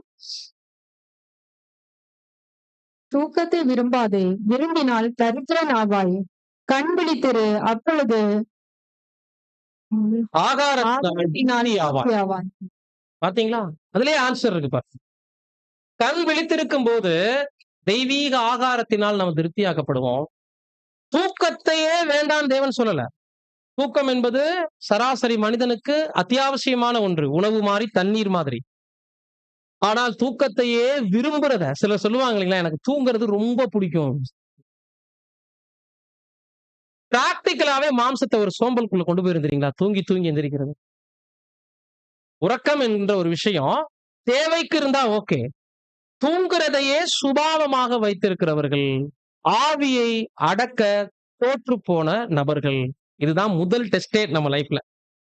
வெளியில போய் மற்ற சகோதர சகோதரிகளோடு சபையில மற்ற இடங்கள் எல்லாம் பிராக்டிக்கலா நம்ம கிட்ட போயிட்டு இருக்கக்கூடிய சோதனைகள்லாம் வேற. நம்ம லைஃப்ல நமக்கு தெரிஞ்சு முதல் விரோதி காலையில நம்ம தூங்கி எந்திரிக்கிறதுல தாமதமாகிற அந்த விரோதி தான். அங்கேயே நம்ம என்ன பண்ணிடுறோம், மற்ற விரோதிகள்லாம் வெளியே இருக்கிறாங்க, நம்ம மாம்சத்து கூட அந்த இடத்துலயே போராடுறதுல என்ன பண்ணிடுறோம், தோத்துட்டோம் அப்படின்னா வாழ்க்கையில எல்லா விஷயத்திலையும் நம்ம தோத்து போகக்கூடியவங்களாக அங்கே காணப்படுவோம் பிரியமான சகோதர சகோதரி. எனவே முதல் விஷயம், தூக்கத்துல நம்ம எந்த அளவுக்கு ஒரு கட்டுப்பாட்டை உடையவங்களாக இருக்கிறோம். குறிப்பா கூடி வர்ற இடத்துல இந்த கட்டுப்பாடு ரொம்ப மீறப்படுது. வீட்டுல தூங்குறதை விட சப்ஜெக்ட் கேட்கிற இடங்கள்ல தூங்குற ஒரு விஷயம் இருக்கு பாருங்க, அந்த ஆவியை அடக்குறதுல ரொம்ப சவால் நம்ம மத்தியில காணப்படுது. இப்ப பிராக்டிக்கலா எங்க இருந்தே இந்த பயிற்சி வரணும், வீட்லயே இருந்துருச்சுன்னா இங்க அந்த கண்ட்ரோல் தானாக என்ன ஆயிடும், வந்துரும். சரிங்களா? இப்ப 2வது பாயிண்ட்க்கு நேரா நம்ம கடந்து போகும்போதுதான் வின்சென்ட் ஐயா சொன்ன பாயிண்ட். அவரு கொஞ்சம் கூடுதலா உள்ள போய் சுகர் பேஷண்ட் இனிப்பு சாப்பிடுறது டைரக்டா அவரை வச்சு அடிச்சிட்டாரு. ஆனா பிராக்டிக்கலா எடுக்கும்போது உணவு கட்டுப்பாடுங்கிற விஷயத்துல ஆவியை அடக்க தவறுவது ஒரு புது சிருஷ்டிக்கு நல்லதல்ல. இதுவும் வாழ்க்கையில அன்றாட நம்ம சந்திக்கிற விஷயங்கள் இல்லைங்களா? அப்போ பிரதர் ஒரு சுவாரஸ்யமான விஷயத்தை சொல்றார். ஒரு நபர் இவ்வாறு கூறுகிறார், என் உடலுக்கு ஒப்புக்கொள்ளாத பதார்த்தங்களை நான் வெறுக்கிறேன், அதை நான் சாப்பிடுறதில்ல. ஃபார் எக்ஸாம்பிள் நீங்க இப்படி கூட நம்ம நடைமுறை உணவு கூட எடுத்துங்க. ஜாஸ்தி கொழுப்பு உள்ளவங்க மட்டன் சாப்பிடக்கூடாது இல்லையா? கொழுப்பு ஐட்டங்கள்லாம் எண்ணெய் சேர்க்கக்கூடாதுன்னு சொல்லுவாங்க. வாயு கம்ப்ளைண்ட் இருக்கிறவங்க கிழங்கு வகைகள் எடுக்கக்கூடாதும்பாங்க. ஸ்கின் அலர்ஜி இருக்கிறவங்களுக்கு இந்த கத்திரிக்காய் போன்ற அரிப்பு வகைகள் சாப்பிடக்கூடிய ஆகாரங்கள்ல எடுக்கக்கூடாதுன்னு சொல்லுவாங்க. இதெல்லாம் நல்லா தெரியும். அந்த மாதிரி ஒரு உதாரணத்தை சொல்லும்போது பிரதர் என்ன சொல்றாருன்னா, இந்த பொருள் என் உடலுக்கு கெடுதின்னு எனக்கு தெரியும், இந்த ஆகாரம். ஆனால் நான் அதை சாப்பிட போறது இல்ல. முடிவு எடுத்திருக்கிறேன் என் டேபிளுக்கு வர்ற வரைக்கும். இதாங்க நம்ம எல்லாருடைய லைஃப். ரொம்ப வைராக்கியமா முடிவு எடுத்திருக்கிறேன், நான் சாப்பிட மாட்டேன். சாப்பிட்டா நான் தான் சிரமத்தை அனுபவிப்பேன் எனக்கு நல்லா தெரியும். ஆனால் என் மேஜைக்கு வரைக்கும். அப்புறம் ஐயா சொன்ன மாதிரி லட்டு ஜாங்கிரி எல்லாம் சாப்பிட்டு சுகரை என்ன பண்ணிக்கிறது, ஏத்திக்கிற மாதிரி அவரும் பிராக்டிக்கலுக்குள்ள போயிருப்பார் போல தெரியுது. என்ன வச்சு சொன்னா, ஒரு ஸ்பைனல் கார்டு பேஷண்டா எதை சாப்பிடக்கூடாது எனக்கு நல்லா தெரியும். நானும் இதையே தான் சொல்லுவேன். வீட்டுல இருக்கிற வரைக்கும் கண்ட்ரோலா இருந்துருவேன். வெளியில வரும்போது பிரதர் சிஸ்டர்ஸ் உங்களுடைய அன்புனால என்ன பண்ணிடுறேன், வேண்டான்னு சொல்லாம அவங்க மனசு கஷ்டப்படுமேன்னு பிரியாணி வேணுமான்னு கேட்டா குடுங்கன்னு வாங்கி சாப்பிடுறது. சிக்கனும் அதோட வேணுமான்னு கேட்டா ஓகே உங்க அன்பை நான் ஏன் வேணான்னு சொல்லணும். இங்க என்ன இருக்கு என்ன இல்லை அப்படின்னா, சுய கட்டுப்பாடுங்கிற ஒரு விஷயம். நமக்கான ஆபத்தை நானே என்ன பண்ணிக்கிறேன், விலை கொடுத்து வாங்கிக்கிறேன். ஆனால் ஒரு புது சிருஷ்டிக்கு இது அழகா அப்படின்னு கேட்டா, ஏன் தவறான முன்னுதாரணத்துக்கு என்னவே சேர்த்து சொல்லிக்கிறேன். அப்பதான் உங்க மனசு காயப்படாம இருக்கு. இல்லைன்னா நான் எல்லாரும் உங்களை திட்டிட்டு போயிட்ட மாதிரி ஆயிடும் இல்லைங்களா? இந்த தவறெல்லாம் நிறைய நம்மளே பண்ணிருக்கோம். அப்ப உணவு அப்படிங்கிற விஷயத்துல பிரதர் ரசல் நமக்கு கொடுக்கக்கூடிய அருமையான விளக்கம் என்னன்னா, நாவில் இச்சையடக்கம் கொண்டு வரக்கூடிய ஒரு நபர் வாழ்க்கையில் எல்லா இச்சையடக்கத்தையும் கொண்டு வந்துருவார். சிக்கன், பொரிச்ச சிக்கன், கிரில் சிக்கன் அப்படின்னு இன்னைக்கு பிள்ளைங்க நம்ம கேட்கறாங்க. பிள்ளைங்களோட சேர்த்து நம்மளும் சாப்பிடுறோம். இன்னைக்கு ஃபாஸ்ட் ஃபுட் இல்லாத வீடுகளே இல்ல. பட் ஆனா உடலுக்கு ஆபத்துங்கிறத உலக பேரண்ட்ஸ் அறிஞ்சிருக்கிறத விட நாம என்ன பண்ணிருக்கணும், கூடுதலாக அறிஞ்சிருக்கணும். சரீரம் பலி செலுத்த போதுமான தகுதியில இருக்கணும்னா அந்த சரீரத்துக்கு எந்த உணவு கொடுக்கணுங்கிற ஒரு கட்டுப்பாடை நம்ம செய்யணுமா இல்லைங்களா? எதெல்லாம் அதிக தூக்கத்தை கொண்டு வரணும்னா அந்த உணவை நம்ம தான் அவாய்ட் பண்ணணும் இல்லைங்களா? எது நம்மள தேவனோடு நெருங்கிய உறவுக்கு தடையாக இருக்கும் அப்படின்னா அந்த மாதிரியான ஆயில், கொழுப்பு உள்ள ஐட்டங்களை, வாயு ஏறக்கூடிய விஷயங்களை நம்ம தான் சாப்பிடாம பாதுகாத்துக்கணும். நம்ம பிள்ளைகள் கேட்ட உடனே சில நேரங்கள்ல வாங்கி கொடுக்குறோம் இல்லைங்களா? அதைத்தான் உலக பேரண்ட்ஸும் செய்யறாங்க. இப்ப நம்ம மூலமா பிள்ளைகளுக்கு ஒரு முன்னுதாரணம் வேணும். இதை சாப்பிடணும், இதை சாப்பிடக்கூடாதுன்னு புது சிருஷ்டிகளுடைய லைஃப்ல ஒரு வகையறை இருக்கணும். என்னால கண்ட்ரோல் பண்ண முடியல, அதனால அந்த மேஜையில இருக்கிறது எல்லாத்தையும் நான் சாப்பிட்டுட்டேன், ஆனா இன்னைக்கு ராத்திரி எனக்கு ஜீரணம் ஆகாது அப்படின்னு நிறைய முறை நான் சொல்லியிருக்கிறேன். ட்ரெயின்ல போகும்போது தூங்காம எந்திரிச்சு பல நேரங்கள்ல உட்கார்ந்தது உண்டு. காரணம் என்னன்னா, நைட்டு சாப்பிட்டு போன பிரதருடைய வீட்ல குடுத்துட்ட அறுசுவை உணர்வு. அது சேராதுன்னு நல்லா தெரிஞ்சு சாப்பிட்டுருக்கிறேன். இந்த இடத்துல தான் என்ன சொல்றாருன்னா, இப்படி செய்றவங்க மற்ற எல்லா விஷயத்திலயுமே சபலத்துக்கு ஆளாகி தோத்து போயிட்டு இருப்பாங்க. ரொம்ப பயமாயிடுச்சு. அப்ப உணவுல இச்சை அடக்கம் வந்துருச்சுன்னா, எல்லாத்தையுமே நம்ம ஜெயிச்சிரலாமா? இச்சை அடக்கம் தொடங்குற இடம் எதுங்க? உணவு கட்டுப்பாடு. தூக்கத்துல எப்படி செல்ஃப் கண்ட்ரோல் கொண்டு வர முடியுமோ, சாப்பாடுல கொண்டு வந்துட்டீங்கன்னா, மற்ற எல்லா இச்சைகளையும் ஜெயிச்சிருவீங்க அப்படிங்கிறார். பாருங்க 1 கொரிந்தியர் 6:13. வயிற்றுக்கு போஜனமும் போஜனத்துக்கு வயிறும் ஏற்கும். ஆனாலும் தேவன் இதையும் அதையும் அழிய பண்ணுவார். வயித்துக்கு போஜனங்கிறது ஜீவிக்கிறதுக்கு இருந்தா போதும். பாடி ரொம்ப டயர்ட் ஆயிடுச்சு. தேவையான கலோரிகளை ஏத்தணும். ஜீவிக்கிறதுக்கு. அப்படிங்கிற ஒரு மனநிலையில தான் நம்ம சாப்பாடே இருக்கணும். மாறாக சாப்பாட்ட ரொம்ப அன்லோடிங் ஆக்கும்போது, குடல் வேணாம்லாம் சொல்லாது. அது ஒரு பலூன் தானே. சாப்பிட சாப்பிட அது என்ன ஆயிட்டு இருக்கு? உப்பிட்டு போயிட்டே இருக்கும். ஃபியூச்சர்ல தொப்பையா மாறிடுது. குடல் பெருத்துதான் என்ன ஆகுது? தொப்பையாக மாறுது. அப்புறம் கொழுப்புகள் அதிகமாக சேர்ந்து, அந்த பெருத்து போன குடலுக்கு இப்ப கூடுதல் ஆகாரம் இன்னும் என்ன ஆகுது? அனுப்ப வேண்டியதாகுது. இப்படிலாம் நெறைய இந்த வெளிநாடுகள்ல எல்லாம் ரொம்ப உடல் பருமன் உள்ளவங்க எல்லாம் புலம்புறாங்க. எந்திரிச்சு நடக்கிறதுக்கு கூட 4, 5 பேருடைய உதவி இல்லாம படுக்கையிலேயே இருக்கிறாங்க. ஆனா சாப்பிட்டுக்கிட்டே தான் இருக்கிறாங்க. அப்ப அவங்க சொல்றது, சின்ன வயசுல இருந்தே எனக்கு ரொம்ப அதிகமா பசி எடுக்கும். கேட்கிறதெல்லாம் எனக்கு வாங்கி குடுத்தாங்க. என் உடல் இப்படியே என்ன ஆயிட்டு இருக்குது? ஆரோக்கியமே இல்லாத ஒரு விஷயம் இல்லைங்களா? அப்ப உணவு கட்டுப்பாடு இல்லாத போது, நம்ம எதை யோசிக்கணும்னா, வயிறுக்கு சாப்பாடு குடுக்க குடுக்க அது கேட்டுக்கிட்டு தான் இருக்கும்.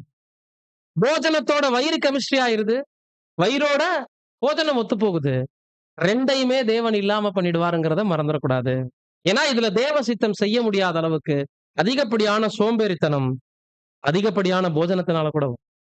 அடுத்த வசனம் கூட படிங்க. 23:2. நீதிமொழிகள் 23:2. நீ போஜன பிரியனாய் இருந்தால் உன் தொண்டையிலே கத்தியை வை.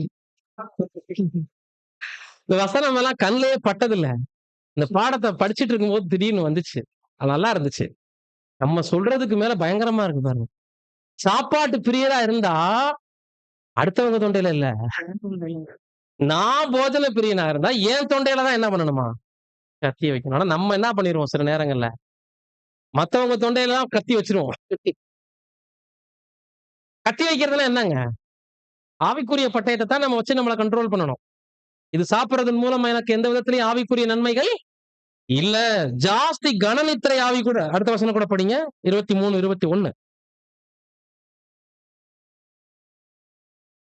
குடியனும் போஜன பிரியனும் தரித்திரர் ஆவார்கள். தூக்கம் கந்தையை உடுத்துவிக்கும். பாத்தீங்களா? இங்க 2யும் சேர்த்துட்டார். குடியனா இருந்தாலும், போஜன பிரியனா இருந்தாலும் அவங்களுக்கு வரப்போறது தரித்திரம் தான். தூக்கம் கந்தைகளை ஒடுத்துவிக்கும். தூக்கத்தையும் இங்க சேர்த்துக்கிறோம். எல்லாம் ஒண்ணுக்கு ஒண்ணு அண்ணன் தம்பியா இருக்கு பாருங்க. தூக்கமும் தரித்திரத்தை தான் கொண்டு வருது. குடியனா இருந்து போஜன பிரியனா இருந்து சிலர் பாத்தீங்கன்னா எந்த ஹோட்டல்ல என்ன வெரைட்டில எப்போ என்ன மாதிரி டேஸ்ட்ல சாப்பாடு கிடைக்குங்கிறத ஷெட்யூல் போட்டு வச்சிருப்பாங்க. எதுக்கு ஷெட்யூல் போடணும்? ஆனா எதுக்கு போட்டிருப்பாங்கன்னா, சாப்பாடை தேர்வு செய்யக்கூடிய விஷயத்துல ஷெட்யூல் போட்டிருப்பாங்க. ஒவ்வொரு நாளும் நல்லா கவனிச்சு பாத்தீங்கன்னா, அந்த நாள்ல நம்ம வீட்ல நான்வெஜ் இல்லைன்னா வெறுமையா இருக்கு, சாப்பிடவே பிடிக்கலங்கிற ஒரு மனநிலைக்கு போயிட்டோம்னா, நம்ம ரொம்ப கெட்டு போயிருக்கிறோம்னு அர்த்தம். புதன்கிழமை ஆனா இந்த உணவு, சனிக்கிழமை ஆனா மட்டன், புதன்கிழமை ஆனா மீன் இருக்கணும். இப்படி எல்லாம் ஒரு ஆர்டர் இருக்கும் இல்லைங்களா சில ஃபேமிலில. சிலர் சொல்லுவாங்க நான்வெஜ் ஒண்ணு கூட இல்லைன்னா, எனக்கு சாப்பிடவே பிடிக்காதுன்னு சொன்னாங்கன்னா, ரொம்ப ரொம்ப ரொம்ப ஃபெயில் ஆயிருக்கிறாங்கன்னு அர்த்தம். நாக்கை என்ன பண்ணியிருக்கிறாங்க? இதுல எங்க நம்ம யோசிக்கணும்னா, உடன்படிக்கையினுடைய சாராம்சமே என்ன? சுயத்தை ஜெயித்தல்ல. அவ்வளோ பெரிய உடல்ல நாக்கு ஒரு சின்ன பொருள். அத கூட நம்ம என்ன பண்ணல? சுயத்தை ஜெயிக்கிறதுக்கு அனுமதிக்கலன்னா, முழு பாடியை எப்படி கண்ட்ரோல் பண்ண முடியும்? அந்த பாடியில அடுத்தடுத்து நிறைய இச்சைகள் ஏற்படுமா இல்லைங்க? அப்ப உணவு கட்டுப்பாடு தான் பெரிய பெரிய இச்சை அடக்கத்திற்கு ஒரு ஆரம்ப நிலையாக காணப்படுது. ஃபர்ஸ்ட் தூக்கம், 2வது உணவு கட்டுப்பாட்டுல எந்த அளவுக்கு நம்ம மனதை, சிந்தையை கண்ட்ரோல் பண்ணியிருக்கிறோங்கிறத நாம யோசிக்கணும். பிரதர் ரசல் அவர்களுக்கு பிடித்த ஒரு தீனி, இந்த பட்டாணி கடலை இருக்கு இல்லைங்களா? அது சொல்லுவாங்க. அத கூட இச்சையை கண்ட்ரோல் பண்றதுக்கு அவரு என்ன செய்வாருன்னா, பாக்கெட்ல போட்டு வச்சுட்டு தொட்டு தொட்டு பார்த்துட்டு, ஆனா சாப்பிடவே மாட்டார். இந்த பிராக்டிஸ் நமக்கு வேணுங்க. எது ரொம்ப பிடிக்குது, அத என் கண் முன்னாடி செய்யாதீங்கன்ட்டு, மத்தவங்க சாப்பிடுறத நம்ம தடை பண்ண கூடாது. அப்ப என் மேஜைக்கு வந்தா நான் சாப்பிட்டுருவேங்கிற மாரி ஆயிடுவோம் மறுபடியும். ஆனா என் அருகில் இருக்கணும். இது செஞ்சா ஆபத்து. இது தேவனுக்கு பிரியமில்லாத விஷயம். என் சரீரத்தை நான் அதிகப்படியாக இதுக்கு வளர்க்கும்போது, தேவ சித்தம் செய்ய அது எனக்கு இடையூறா இருக்குங்கிற ஒரு கண்ட்ரோல் வரும்போது, நீங்க எந்த நிலைமையில இருந்தாலும், தனிமையாக இருந்தாலும், ஒரு கூட்டத்துல இருந்தாலும், வீட்ல இருந்துட்டாலும், ஹோட்டல்ல இருந்தாலும், ஒரு திருமண மண்டபத்துல இருந்தாலும், அந்த ஒரு இச்சையோடு நம்ம போய் என்ன பண்ண மாட்டோம்? அதை செய்ய மாட்டோம், சாப்பிட மாட்டோம். பவுல் ஒருபடி மேல போயி என்ன சொல்லியிருக்காரு தெரியுங்களா நமக்கு? போஜனம், மாம்சம் புசிப்பதும், மதுபானம் உட்கொள்வதும் அவருடைய நன்மைக்கு மட்டும் பேசல. என் சகோதரன் ஒருவன் இடறல காரணமா இருந்தா கூட, அத நான் செய்ய போறதில்ல. நான்வெஜ் சாப்பிடுறது, ஒருவேளை என் சகோதரனுக்கு ஒரு கேள்வி ஆச்சுன்னா, அது அவரு இடறதுக்கு வழிவகுக்கும் அப்படின்னா, அத சாப்பிடுறதை நான் நிறுத்திக்கிறேன்னு சொல்லிட்டு, அருமையான இச்சை அடக்கத்தை நமக்கு கத்துக் குடுத்துட்ட நல்ல ஒரு பாத்திரம் அப்போஸ்தலனாகிய பவுல். இதெல்லாம் யோசிக்கணும் அன்புக்குரிய சகோதர, சகோதரிகளே. நம்மிடம் இந்த விஷயங்கள் எல்லாம் காணப்படுகிறதா? செல்ஃப் கண்ட்ரோல் சின்ன சின்ன விஷயத்துல இல்லையே, இதெல்லாம் அன்றாட வாழ்க்கையில நம்ம கேஷுவலா செய்றோம். சிரிச்சுட்டு செஞ்சுட்டு போயிருவோம். இப்ப இந்த விஷயத்தெல்லாம் பாவமான்னு கேட்டா நம்மட்ட யாரையாவது பதில் இருக்குமா? பாவம். ஆமா பிரதர், கொஞ்சம் ஜாஸ்தி தூங்கி எந்திரிக்கிறது பாவம் இல்ல. சாப்பிடுறதுல என்ன பிரதர் பாவம் வந்துற போகுது? அப்படிதான் நம்ம யோசிப்போம். பாவம் இல்ல. இதெல்லாம் உடன்படிக்கையை நிறைவேற்ற தடையாக இருக்கக்கூடிய விஷயம். சோ பொருத்தனையை நிறைவேற்ற தவறுவது பாவம். நேர்ந்து கொண்ட பொருத்தனையை நிறைவேற்றாமல் போவது பாவம் தானே? அப்ப அந்த பொருத்தனையை நிறைவேற்ற இடையூறாக இருக்கக்கூடிய விஷயத்த நாமளே சொந்த செலவுல என்ன பண்ணிக்கிற மாரி இருக்கு இப்போ? சூனியம் வச்சுக்கிறதுன்னு சொல்லுவாங்கல்ல. இந்த மாம்ச கட்டுப்பாடை கொண்டு வரக்கூடிய எல்லா ஆசீர்வாதத்தை நாமளே இழக்கிறதுக்கான ஒரு முதலீடு தான் உறக்கத்துல கட்டுப்பாடு இல்லாம போறது. உணவு விஷயத்துல கட்டுப்பாடு இல்லாம போறது. 3வது விஷயம், ஆடை அணிவதில் ஆவியை அடக்குதல். ஆடை அணியறதுல என்ன பிரதர் ஆவி இருக்கு? அதை எப்படி பிரதர் நாம அடக்குறது? இது ஆடைன்னு மட்டும் எடுத்துக்காதீங்க. நமது வெளிப்புற தோற்றம் உடன்படிக்கைக்கு பிறகு எப்படி காணப்படுதுங்கிறது ரொம்ப ரொம்ப முக்கியம். பிரியமான சகோதர, சகோதரிகளே, சத்தியத்துல எல்லாரும் இருக்கிறோம். குடும்பத்துல எல்லாரும் உடன்படிக்கை பண்ணியிருக்கிறோம். தாய், தகப்பன், பிள்ளைகள் இப்படி எல்லாரும் ட்ரூத்ல இருப்பாங்க. சிலருக்கு அந்த நன்மைகள் இல்ல. தனிச்சு இருப்பாங்க சத்தியத்துல. கணவன் இருக்க மாட்டார், மனைவி இருக்க மாட்டாங்க, பிள்ளைகள் இருக்க மாட்டாங்க. இப்படி தனிச்சு விடப்பட்ட நிலைமையிலும் இருப்பாங்க. ஆனால் எல்லாருடைய மனநிலையிலயும் உடன்படிக்கை அப்படின்னா, தனிமையாக வாழ்க்கையில போராடுறவங்களுக்கும் சரி, குடும்பத்துடன் காணப்படக்கூடியவங்களுக்கும் சரி, ஒரே சோதனை, ஒரே போராட்டம் தான். இதில் குடும்பத்துடன் இருக்கிறவங்களுக்கு சில விசேஷித்த சுதந்திரமும், ஆசீர்வாதமும் உண்டு. ஏன்னா எல்லாரும் புது சிருஷ்டி. ஒரு தகப்பன், ஒரு தாயை கொண்ட பிள்ளைகளும் புது சிருஷ்டியா இருக்கும்போது, அங்க சட்ட திட்டங்கள் ஃபாலோ பண்றது எளிமை இல்லையா? அப்படிப்பட்ட ஃபேமிலியா இருக்கிறதே ஒரு பெரிய ஆசீர்வாதம். அப்படி ஃபேமிலியா ட்ரூத்ல இருக்கிறவங்க ஒரு சபைக்கே ரோல் மாடலா இருக்கலாம் இல்லைங்களா? ஏன்னா, இப்ப சத்தியத்துல இல்ல என் பேரண்ட்ஸ். அவங்க இந்த ட்ரெஸ்ஸ தான் எனக்கு போட சொன்னாங்கன்னு ஒரு பிள்ளை சொல்லுச்சுன்னா, அது சத்தியத்துல இல்ல. இந்த படிப்பு தான் படிக்க சொன்னாரு எங்க அப்பா. அவர் வற்புறுத்தல்னால இத நான் படிக்கிறேன் அப்படின்னு சொல்லிட்டு, உடன்படிக்கை செய்யாத அப்பாவை கொண்ட பிள்ளைகள் படிச்சாங்கன்னா பிரச்சனை இல்ல. சத்தியத்துக்கு எதிரான சில காரியங்களை. ஆனால் ஒரு குடும்பமே ஒழுங்குமுறையை ஃபாலோ பண்ணக்கூடிய ஒரு இடத்தில் இருக்கிறாங்கன்னு வச்சுக்கோங்க. ஒரு எடுத்துக்காட்டு தான். அல்லது தனிப்பட்ட உடன்படிக்கை வாழ்க்கை வாழ்ந்து கொண்டிருக்கக்கூடிய சகோதர, சகோதரிகள் யாராக இருக்கட்டும். ஆண்டவர் இருந்தது போல நம்ம லைஃப் இருக்கான்னு ஒப்பிட்டு பார்க்கிறதுல இது 3வது ஆராய்ச்சி. அவர் அதிகாலையில எழுந்தார். உணவு விஷயத்துல எந்த இடத்துலயாவது ஆண்டவர் இத சாப்பிட்டாரு, அத சாப்பிட்டாரு. அவருக்குன்னு பிரிப்பேர் பண்ணி போச்சு ஒரு பாக்ஸ். விதவிதமா சமைச்சு போட்டாங்க. அப்படி இருக்கா? சாதாரண மனிதர்களுக்கு இருந்த அப்பம், திராட்சரசம், எங்கேயாவது ஒரு இடத்துல மீன் அப்படின்னு நம்ம படிக்கிறோம். அதத்தான் அவரு என்ன பண்ணியிருக்கிறாரு? சாப்பிட்டிருக்காரு. போதகர் வராரு. நீ பாஸ்டர் ஐயா வீட்டுக்கு வராருனோனே மட்டன், சிக்கன் அப்படின்னு இறங்கி தடபுடலா விருந்து பண்ற மாதிரிலாம் உலகத்தின் மாபெரும் போதகருக்கு நடக்கல. சோ அத 2 விஷயத்த நம்ம பார்த்துட்டோம். 3வது விஷயத்துல ஆடை அணிதல் அல்லது அலங்கார பொருள்களை, ஆபரணங்களை அணியக்கூடிய விஷயத்த வாங்க. இதுக்கும் ஆண்டவரே எடுங்க. இதெல்லாம் நம்ம பார்க்கணுமான்னு கேட்டா, ஆமா பார்க்கணும். ஆண்டவர்ட்ட எத்தன வஸ்திரம் இருந்தது? 2 இல்லைங்களா? அவரால விதவிதமான கோட் சூட் போட்டிருக்க முடியுமா? முடியாதா? 1874 அவர் அன்னைக்கே பார்த்திருக்க முடியும். 2874 பார்த்திருக்க முடியும். அவர் நினைச்சிருந்தா. இன்னைக்கு மாபெரும் அரசியல் கட்சி தலைவர்கள், விஐபிகள்லாம் அணியக்கூடிய ஆடை அணிஞ்சிருக்கலாம். அம்பானி மாரி பல மடங்கு இன்னும் உயரமான வீட்ல ஆண்டவர் அன்னைக்கு நினைச்சிருந்தா குடியிருந்திருக்கலாம். மேசன் வச்சு கட்ட வேண்டிய அவசியம்லாம் இல்ல. அவர் வல்லமையிலேயே உருவாக்கி இருக்க முடியும் அடுக்குமாடி குடியிருப்புகளை. இதை விட ஸ்பெஷல் ஆடிக்காரை பார்க்கிலும் பல உல்லாச கார்கள் அவர் போயிருக்கலாம் இல்லையா? ஏன் செய்யல அப்படின்னா, ஒரு ஆவியை அடக்கிறதுக்கு தேவ சித்தத்துக்கு ஒப்பு கொடுத்தவரு, இப்படித்தான் சாப்பிடணும், இப்படித்தான் தூங்கணும், இவ்வளவுதான் தூங்கணும், இவ்வளவுதான் சாப்பிடணும். சரீரத்தை மறைக்க மட்டும்தான் ஆடை. எண்ணிக்கையில அதிகமா இருக்கக்கூடாது. இன்னைக்கு பெரும்பான்மையா நம்ம பாக்குறோம் இல்லைங்களா? அப்படி பீரோவை திறக்கும் போது ட்ரெஸ் எல்லாம் கீழே விழுகுது. எத்தனை பேர் வீட்டுல சொன்னோனே சிரிக்கிறாங்க நிறைய பேர். ஆனாலும் அடுத்த கலர், அடுத்த ஒரு மாடல் வரும்போது இதையும் ஒண்ணு போய் எடுத்தா என்னன்னு போய் எடுத்துறோம். அப்படி திறந்து கீழே விழுகும்போது இந்த ட்ரெஸ் இல்லாம தரித்திரர்கள் பிளாட்ஃபார்ம்ல எத்தனை பேர் இருக்காங்கிறத எவ்வளவு பேர் யோசிச்சிருக்கோம் இல்லைங்களா? அளவுக்கு அதிகமான செலவு பண்ணி சாப்பிடும் போதும் சரி, நல்ல சுகமான நித்திரையில ஏசி ரூம்ல நம்ம படுத்து தூங்கும் போதும் சரி, பிளாட்ஃபார்ம்ல படுத்திருக்கிறவங்களை பத்தியும், ஒருவேளை உணவுக்கு வழி இல்லாதவர்களை குறிச்சும், நல்ல ட்ரெஸ் இல்லாம, ஒரு ட்ரெஸ் கூட இல்லாம இருக்கிறவங்களை குறிச்சு எந்த அளவுக்கு நம்ம யோசிக்கிறோம்? இந்த ஆவி என்ன பண்ணுது தெரியுங்களா? திடீர்னு ஒரு ஆஃபர் போட்டவனே ஜவுளி கடை கூப்பிடுது. மதில் இடிந்த ஆவி இருக்கட்டும், ஒரு 20 சுடிதார் இருக்கு, ஒரு 10, 30 பேண்ட் செட் எல்லாம் இருக்கத்தான் செய்யுது. ஆனால் அது பழசுங்கிற லிஸ்ட்ல வச்சிருவோம். இன்னைக்கு போட்டிருக்கிற ஆடி ஆஃபர்ல போய் 2 பீஸ் என்ன பண்ணிடுவோம்?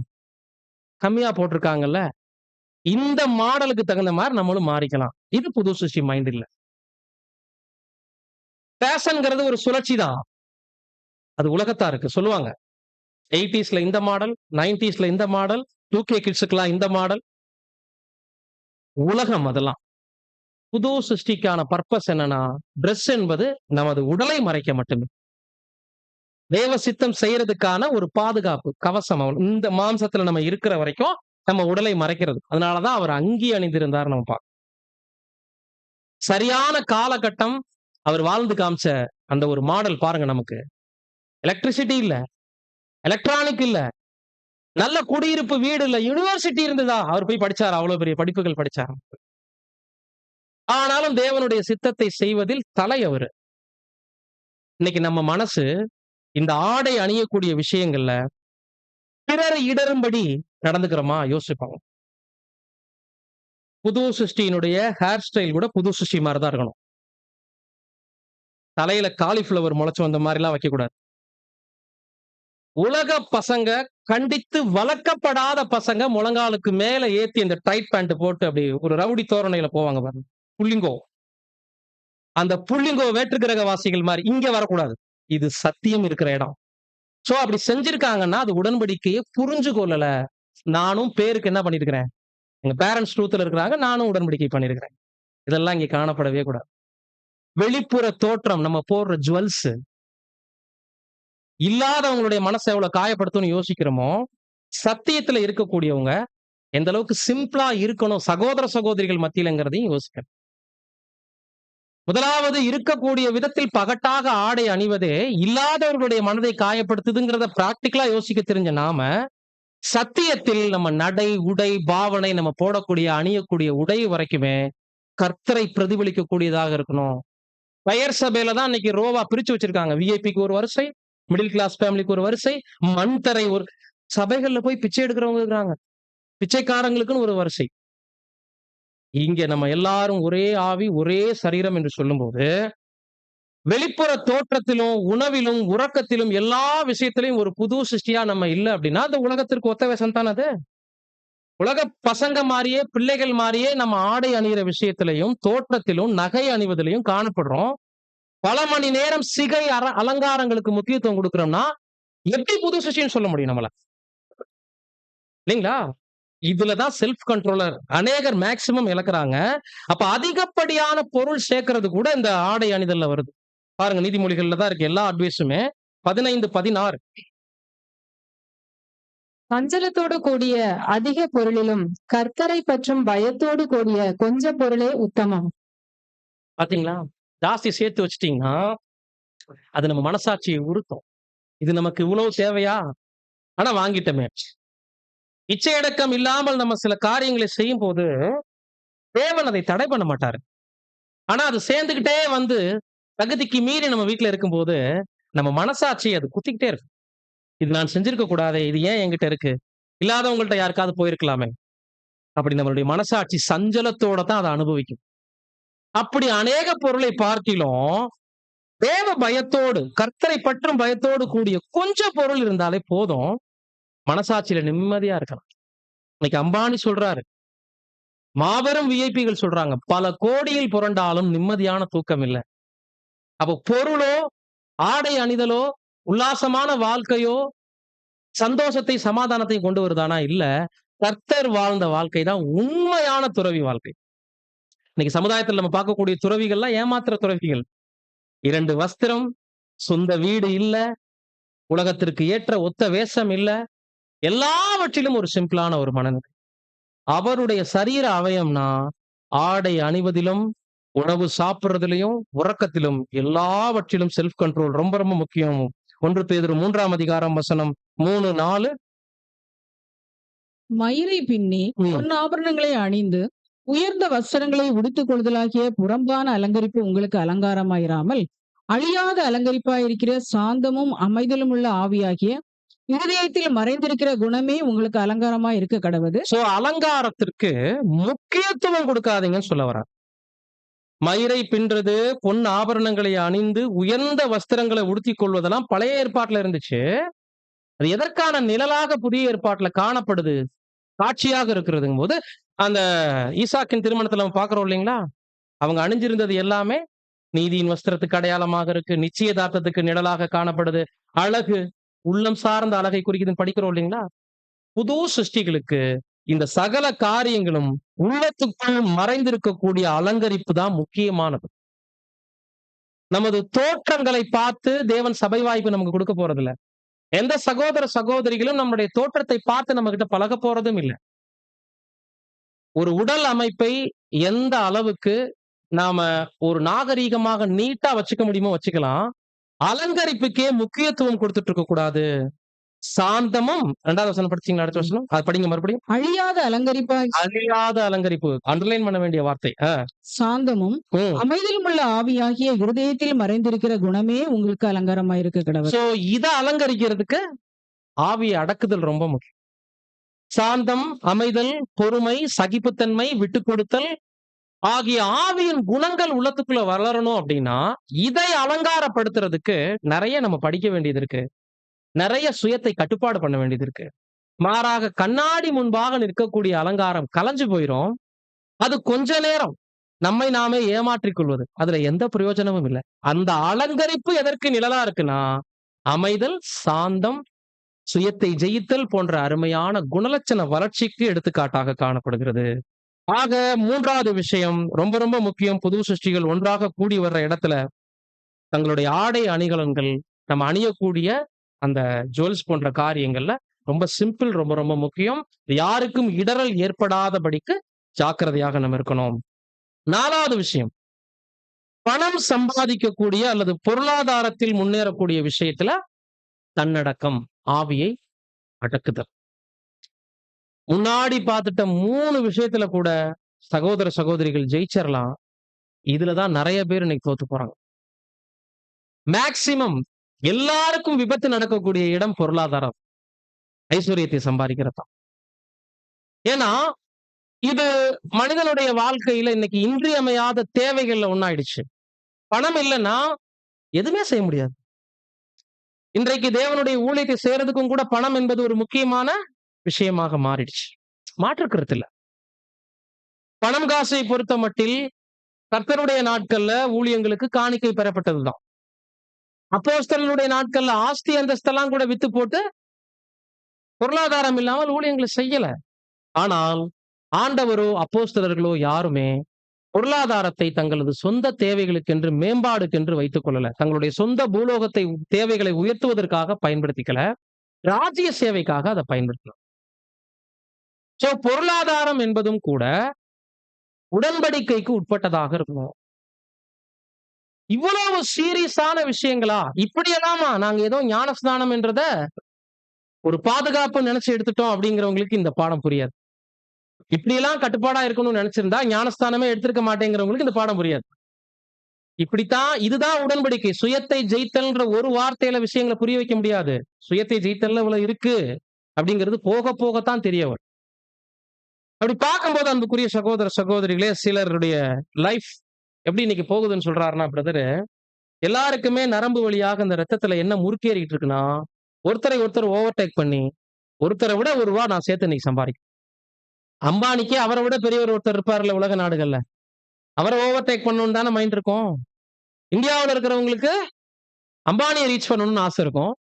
அம்பானிக்கு அவரிலும் பெரியவர்களை ரீச் பண்ணணும்னு ஆசை இருக்கும். எல்லாருமே எதை நோக்கி ஓடிட்டு இருக்காங்க? தங்களை விடுவிக்காத அழிய போகிற பொட்டரிச்சு போகின்ற பொன்னையும் வெள்ளியையும் நம்பி, அதிகப்படியாக திவாலாக போற பேங்கை நம்பி, எதிலையும் பாதுகாக்க முடியாதது மேலதானே இன்னைக்கு நம்பிக்கை வச்சிருக்காங்க. பெரிய பெரிய நபர்கள் எல்லாம் சின்ன ஹார்ட் அட்டாக்ல இறந்து போறாங்க. அவங்க பின்புலம் பாத்தீங்கன்னா பல கோடிகளுக்கு அதிபதி, பல கோடிகள்ல புரண்டவங்க. இந்த இதெல்லாம் தேவன் நமக்கு கத்துக் கொடுத்துட்டாரா இல்லைங்களா? பல கோடிகளும் ஐஸ்வர்யங்களும் புது சிருஷ்டிகளுக்கு எந்த விஷயத்திலையும் அவர்களை பாதுகாக்க போறதோ விடுவிக்க போறதோ இல்ல. ஐஸ்வர்யவான்களே கேளுங்கள், உங்கள் மேல் வரும் நிந்தனைகளினாலே அலறி அழுங்கள்ங்கிறாரு யாக்கோபு. மகா உபத்திரவமே ஸ்பெஷல் யாருக்குன்னா ஐஸ்வர்யவான்களுக்கு. அநேக வங்கிகள் திவாலாவதும் பெயர் சபை அமைப்பு விழுவதும் தான் அதுல முக்கியமான விஷயமே இல்லைங்களா? பெயர் சபை எதுலதான் இருக்கு? இன்னைக்கு முழுக்க முழுக்க உலக வர்த்தகத்துல அவங்க நம்பர் 1. எல்லாருக்கும் கடன் கொடுத்து உதவக்கூடிய நிலைமையில இருக்கிறாங்க. அவ்வளோ பெரிய பணக்காரர்கள் வரிசையில் இருக்கிறாங்க. அப்ப தங்களை விடுவிக்காத பொன் பொருள் பணம் காசு மேல இவ்வளோ நம்பிக்கை வச்சிருக்கிறாங்க சத்தியத்தை அறியாத ஜனங்களும் பெயர் சபை ஜனங்களும். இன்னைக்கு பணம் என்ற ஒரு விஷயம் எதன் பின்புலத்துல ஏற்படுது? கொஞ்சம் தூங்குறவங்க எல்லாம் அப்படியே எழுப்பி விடுங்க. படிக்கலாம் வசனம் 1 தீமோத்தேயு 6ஆம் அதிகாரம் 6ல இருந்து அப்படியே வாசிங்க. போதும் என்கிற மனதுடனே கூடிய தேவ பக்தியே மிகுந்த ஆதாயம். உலகத்திலே நாம் ஒன்றும் கொண்டு வந்ததும் இல்லை, இதிலிருந்து நாம் ஒன்றும் கொண்டு போவதும் இல்லை என்பது நிச்சயம். பாத்தீங்களா? இன்னைக்கு உலகம் எதுல வேறுபடுது? போதும் என்ற மனது இல்லாதனாலதான் தங்களை பாதுகாக்க விடுவிக்க முடியாத பணத்தின் மீது நம்பிக்கை வச்சு ஐஸ்வர்யத்தின் மீது நம்பிக்கை வச்சு ஓடிக்கிட்டே இருக்கிறான் மனுஷன். போறான், ஓடுறான், ஒடியாடுறான், ஒருத்தரை ஏமாத்துறான், ஒருத்தரை குத்துறான், கொலை செய்யறான், குண்டு வைக்கிறான், அரசியல்வாதி அவ்வளவு கிரைம் பண்றான். எல்லாத்துக்கும் அடிப்படை என்ன? போதும் என்கின்ற மனநிலை இல்லாததுனால ஏற்பட்ட பொருளாசையின் காரணமாக தான் இவ்வளவு தப்பு நடக்குது. ஆனா இந்த மனது புது சிருஷ்டிக்கு இருக்கணும். ஆல்ரெடி அவங்களுக்கு தெரியும். போதும் என்ற மனதுடன் கூடிய தேவ பக்தி மட்டுமே நம்மளை பாதுகாக்க போகுது. அப்புறம் உண்ணவும் உடுக்கவும் நமக்கு உண்டாயிருந்தால் இல்ல உலகத்திலே நாம் அதுல இருந்து உலகத்திலே நாம் ஒன்றும் கொண்டு வந்ததும் இல்லை, இதிலிருந்து நாம் ஒன்றும் கொண்டு போவதும் இல்லை என்பது நிச்சயம். இது உலகத்தானே சொல்றாரு இல்லைங்களா? எதை கொண்டு வந்த இழக்கிறதுக்கு? எதை நீ எடுத்துட்டு போற? எல்லாமே பைபிள் வார்த்தைகள் இன்னைக்கு உலக தத்துவமா மாறிடுச்சு. தாயின் வயிற்றுல நிர்வாணியாய் வந்தேன் அப்படின்லாம் யோபு சொல்றாரு இல்லைங்களா? இது இன்னைக்கு எல்லாத்துக்குமே தெரிஞ்சிருக்கு. கொண்டு போகும்போது மனுஷன் எதையும் கொண்டு போக போறது இல்ல, 6 அடி நிலம் தான் சொந்தங்கிறத உலக அரசியல்வாதியும் தத்துவ ஞானிகளும் பேசிட்டு இருக்கிறாங்களா இல்லைங்களா? எல்லாம் வேதத்துல இருந்து ஒரு பக்கம் போனதுதான். ஒன்றும் கொண்டு வந்தது இல்ல, எதையும் எடுத்துட்டு போறதும் இல்ல. முக்கியமான வசனம். உண்ணவும் உடுக்கவும் நமக்கு உண்டாயிருந்தால் அது போதும் என்றிருக்க கடவும். எந்த மனதுல போதும் என்கிற மனநிலை நமக்கு இருக்கணும் அப்படின்னா, முன்னாடி நம்ம பார்த்த 2 பாயிண்ட், சாப்பிடுறதுக்கு உடுத்துறதுக்கு தேவைகளுக்கு மட்டும் சம்பாரிச்சா போதும்னு சொல்ல வர. ஒரு புது சிருஷ்டி பூமியில சம்பாதிக்கணும்னா எதுக்கு பிரதர்னு கேட்டா, தன் குடும்பத்தை உணவு கொடுத்து பாதுகாக்க, அவர்களுக்கு உடலை மறைக்க ஆடை கொடுப்பதற்கு. இந்த இடத்துல இருப்பிடத்தை பத்தி கூட பேசல. இருப்பிடத்தை பத்தி பேசினா இங்க சொந்த வீடு கட்டி செட்டில் ஆகிறதுக்கு முயற்சி பண்ணிடுவாங்கன்னு பவுல் ரொம்ப அலர்ட் ஆயிட்டார் அந்த இடத்துல. கவனிச்சீங்களா? உண்ணவும் உடுக்கவும் இருக்கவும் போதும் என்று எண்ணுங்கள் நினைச்சா எல்லாரும் லோன் போட கிளம்பிடுவாங்க. எப்படியாவது ஒரு வீடை கட்டி போடலாம் அப்படின்ட்டு. அதனாலதான் இருப்பிடத்தை பத்தி என்ன பண்ணல, பேசல. அதை ஆண்டவரும் செய்யல. அவருக்கு சொந்த வீடு இல்லைங்கிறது தான் எழுத்திலே எழுதியிருக்கிறார் பிரதர், தெளிவா எழுதியிருக்கிறார். சொந்த வீடு இல்லைங்கிறனாலதான் மார்த்தாளுடைய வீட்டுக்கு அடிக்கடி அவர் போனார், லாசரு வீட்டுக்கு ஓய்வு எடுக்க. அந்த வார்த்தை படிக்கும்போது ரொம்ப டச்சா இருந்துச்சு. நம்ம தலைவருக்கே சொந்த வீடு ஏற்படுத்திக்கல பாருங்க. அப்ப இந்த போதுங்கிற மனது அவருக்கு இருந்தனாலதான் சாப்பிடுறதுக்கு, ஏன் சாப்பிடணும்னா தேவ ஊழியத்தை செய்யறதுக்கு உடல்ல பலம் வேணும். அடுத்து அத்தியாவசிய தேவை இந்த உடலை மறைக்கிறதுக்கான ஆடை அணிவது. இந்த ரெண்டுக்குள்ளேயும் போதுங்கிற மனது வந்துடணும். அதோட தேவ பக்தி இருக்கணும். உண்ணவும் உடுக்கவும் இருந்தா போதும் என்று எண்ணுங்கள். அடுத்த ஸ்லைடு புத. முக்கியமான வசனமே இங்கதான் ஆரம்பிக்குது. பண ஆசை எல்லா இல்ல 9வது வசனம் கொஞ்சம் கீழே இருக்கு. ஐஸ்வர்யவான்களாக விரும்புகிறவர்கள் சோதனையிலும் கண்ணீரிலும் மனுஷரை கேட்டிலும் அழிவிலும் அமிழ்த்துகிற மதிகேடும் சேதமான பலவித இச்சைகளிலும் விழுகிறார்கள். பாத்தீங்களா? ஐஸ்வர்யவான் ஆகணும்னு விருப்பம் இருந்துட்டாலே, இப்ப நம்ம விருப்பம் எதுக்குள்ள இருக்குன்னு பாத்துட்டு இருக்கோம். தேவ சித்தத்துக்குள்ள இருக்கிறதா நம்ம விருப்பமா இருக்கணும். ஆனா ஐஸ்வர்யவான் ஆகணும்னு விரும்பிட்டாங்க அப்படின்னா அவங்க சோதனைகள்ல கண்ணிகள்ல மனுஷரை கேட்டில அமிழ்த்துகிறதுமான பலவிதமான சேதமான இச்சைகள்ல தேடி போய் தாங்களே சிக்கிக்கிறாங்களாம். ஒரு பறவை வேடனுடைய கண்ணிகள்ல சிக்கிறது போல. அடுத்து பண ஆசை எல்லா தீமைக்கும் வேறா இருக்கிறது. சிலர் அதை இச்சித்து விசுவாசத்தை விட்டு வழுவி அநேக வேதனைகளாலே தங்களை உருவ குத்தி கொண்டிருக்கிறார்கள். இதுதான் இன்னைக்கு நடக்குது. பண ஆசை உலகத்தானுக்கு இல்ல, புது சிருஷ்டிக்கு சொல்றாரு. எல்லா தீமைக்கும் வேறா இருக்கிறதுனால விசுவாசத்தை விட்டு யார்தான் விலகி போக முடியும்? உலகத்தாரா, சத்தியத்துல இருக்கிறவங்களா? பிராக்டிக்கலா இதெல்லாம் இப்படிப்பட்ட சில சம்பவங்களை எல்லாம் பார்த்திருக்கிறோம், சந்திச்சிருக்கிறோம். அப்படிப்பட்ட நபர்களை எங்க பிரதர் சிஸ்டர் காணல கொஞ்ச நாளா? பிரதர் அவங்களுக்கு டியூட்டி இப்படி சொல்லுவாங்க. ஞாயிற்றுக்கிழமையில கூட வர்றதில்ல. அவங்க வேலை என்னன்னா, வீட்டுக்குன்னு ஒரு லோன் போட்டோம் பிரதர். அதனால யாராவது ஒருத்தர் ஆராதனைக்கு ஒருத்தர் சம்பாரிச்சா தான் சீக்கிரம் அந்த கடனை கட்ட முடியும், சிஸ்டர் போயிட்டு இருக்காங்கன்னு சொல்லுவாரு கொஞ்ச நாளைக்கு. கொஞ்ச நாள்ல பிரதர் வர மாட்டாரு.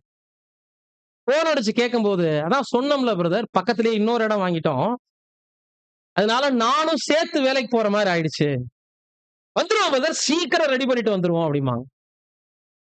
கொஞ்ச நாள் கழிச்சு 2 பேருமே போன் எடுக்க மாட்டாங்க. பார்க்கும்போது சத்தியத்துல இருந்ததாகவே வெளிப்படுத்தாத அளவுக்கு நம்மளை யாரோங்கிற மாதிரி பார்த்துட்டு ஒதுங்கி ஓடுனதெல்லாம் நடந்துச்சு. விடுவிக்க முடியாத சாதாரண இடம், பணம் காசு பரத்தில் இருக்கக்கூடிய உறவையே துண்டிச்சு போட்டுருது பாருங்க. சகோதர சகோதரிகளை பார்த்துட்டு ஓடுறது அவங்க யாரை ஏமாத்திக்கிறதுக்கு அர்த்தமா இருக்கு? தேவனோடு தொடர்பு இல்லைங்கிறத அவங்க சொல்றாங்க.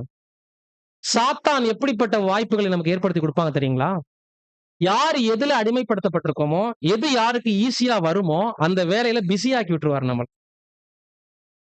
அப்புறம் பாத்தீங்கன்னா, இது இங்க செட்டில் பண்ண பத்தல, நீ வெளிநாடு போயிரு, உள்ள இருந்து நான் பாத்துக்கிறேன்னு சொல்லிட்டு சில கப்பிள்ஸ் தங்களுடைய மாம்ச உறவுகளை வெளிநாட்டுக்கு அனுப்பிச்சிடுறாங்க. ஏன்னா இங்க இருந்து சம்பாரிச்சு பத்தல. அப்ப இந்த போதும் என்கிற மனது உன்ன உடுக்கத்தானே இருக்கணும். நல்லா பாருங்க, இதுக்கு நியாயம் யாருமே கற்பிக்க முடியாது.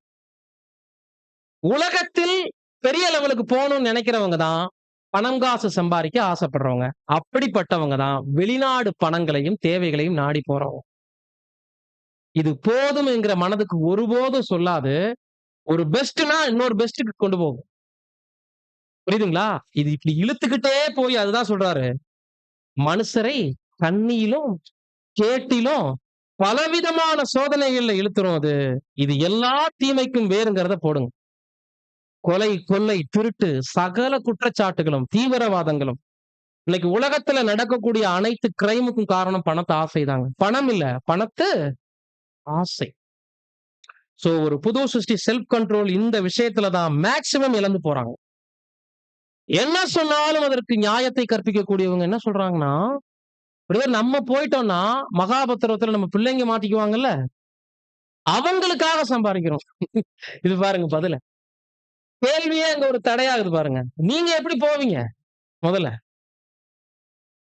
நம்ம சபையாயிருவோம், நம்ம பிள்ளைங்க மகாபத்திரத்துல என்ன பண்ணிடுவாங்களாம்? சிக்கிருவாங்களாம். அவங்களுக்கு லோன் போடுறோம், வீடு கட்டுறோம், பணம் காசு சேர்த்து வைக்கிறோம்னா, அப்ப நீங்க எங்க இருக்க போறீங்க? நம்ம இந்த பிரயாசத்தை நிமித்தம் பரலோகம் போகவே முடியாதே முதல்ல. அப்ப எப்படி நம்ம பிள்ளைகளை விட்டுட்டு நம்ம போறது? இப்படிலாம் சொல்றாங்க பாரு. சாதாரணமா தோணும். இப்படிலாம் இருந்து ஆகணுமா? அப்படிதான் இருந்தாதான் சபையாக முடியும். சத்தியம் என்பது காம்ப்ரமைஸ் கிடையாதுங்க என்னைக்குமே. எந்த விஷயத்தோடையும் சத்தியம் சரண்டர் ஆகாது. ஒரு விஷயத்தோட அட்ஜஸ்ட் பண்ணி போங்க அப்படின்னு மனுஷன் சொல்லலாம். வந்து நீங்க கேட்கலாம், பிரதர் இப்படிலாம் சொல்லிட்டீங்களே, இந்த ஒரு விஷயத்துல கொஞ்சம் எக்ஸ்கியூஸ் குடுக்கலாமே. இப்படி நீங்க மாத்தி பேசியிருக்கலாமே. நான் மாத்திருவேன். உங்களுக்காக, உங்க முகதாட்சணியத்துக்காக மாத்தி பேசிருவேன். அப்படியா பிரதர்? சரி நீங்க தூங்குங்க. அப்படியா பிரதர்? நீங்க சாப்பிடுங்க. உங்களுக்கு பிரச்சனை இல்லைன்னா நீங்க சாப்பிட்டுக்கங்க. நீங்களா? தாராளமா போங்க பிரதர். வெளிநாடா? போங்க. நெறைய சம்பாரிச்சு மேம்படுத்துங்க. பிள்ளைங்களுக்கு பார்க்கணும்ல. ஆமா, ஆமா. இது யாரை துதிக்க? அப்படின்னா, முகஸ்துதி என்பது சகோதரர்களுக்காக செஞ்சுட்டு போயிடுவோம். பட் அவருக்கும் யூஸ் இல்ல. இதை சொல்ற எனக்கும் யூஸ் இல்ல. சத்தியத்தை சத்தியமாக சொல்லி சத்துருவாகிறது தப்பில்ல. ஆனால் அசத்தியத்தை சொல்லி எல்லாரையும் ஏமாத்தி நம்மளும் என்ன பண்ணக்கூடாது? விழுகையில சிக்கிரக்கூடாது. பவுல் அப்போஸ்தலன் அருமையான ஒரு வார்த்தை பயன்படுத்துறாரு பாருங்க. பிலிப்பியர் 4ஆம் அதிகாரம் 11, 12. என் குறைச்சலினால் நான் இப்படி சொல்லுகிறதில்லை. ஏனெனில் அவர்ட்ட ஒண்ணுமே இல்லைன்னு நினைச்சிடாதீங்க இப்படி சொல்றதுனாலன்னு ஆரம்பிக்கிறாரு. ஊருக்கு என்ன வீடு இல்ல, பிள்ளைக்குட்டிகள் இல்ல, அவருக்கு சேர்த்து வைக்க வேண்டிய அவசியம் இல்லைன்னு யாரும் நினைச்சிடாதீங்க.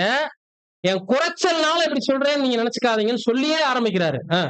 ஏனெனில் நான் எந்த நிலைமையில் இருந்தாலும் மனரம்மியமாய் இருக்க கற்றுக்கொண்டேன். அப்படின்னா ஆசீர்வாதத்தையும் பார்த்திருக்கிறாரு. வாழ்ந்து இருந்தாரு. படிங்க. தாழ்ந்திருக்கவும் எனக்கு தெரியும், வாழ்ந்திருக்கவும் எனக்கு தெரியும். எவ்விடத்திலும் எல்லாவற்றிலும் திருப்தியாயிருக்கவும், பட்டினியாயிருக்கவும், பரிபூரணம் அடையவும், குறைவுபடவும் போதிக்கப்பட்டேன். நல்ல செல்வாக்கோடும் இருந்திருக்காரு. செல்வந்தராவும் இருந்திருக்கிறாரு. நல்ல கல்விமான்.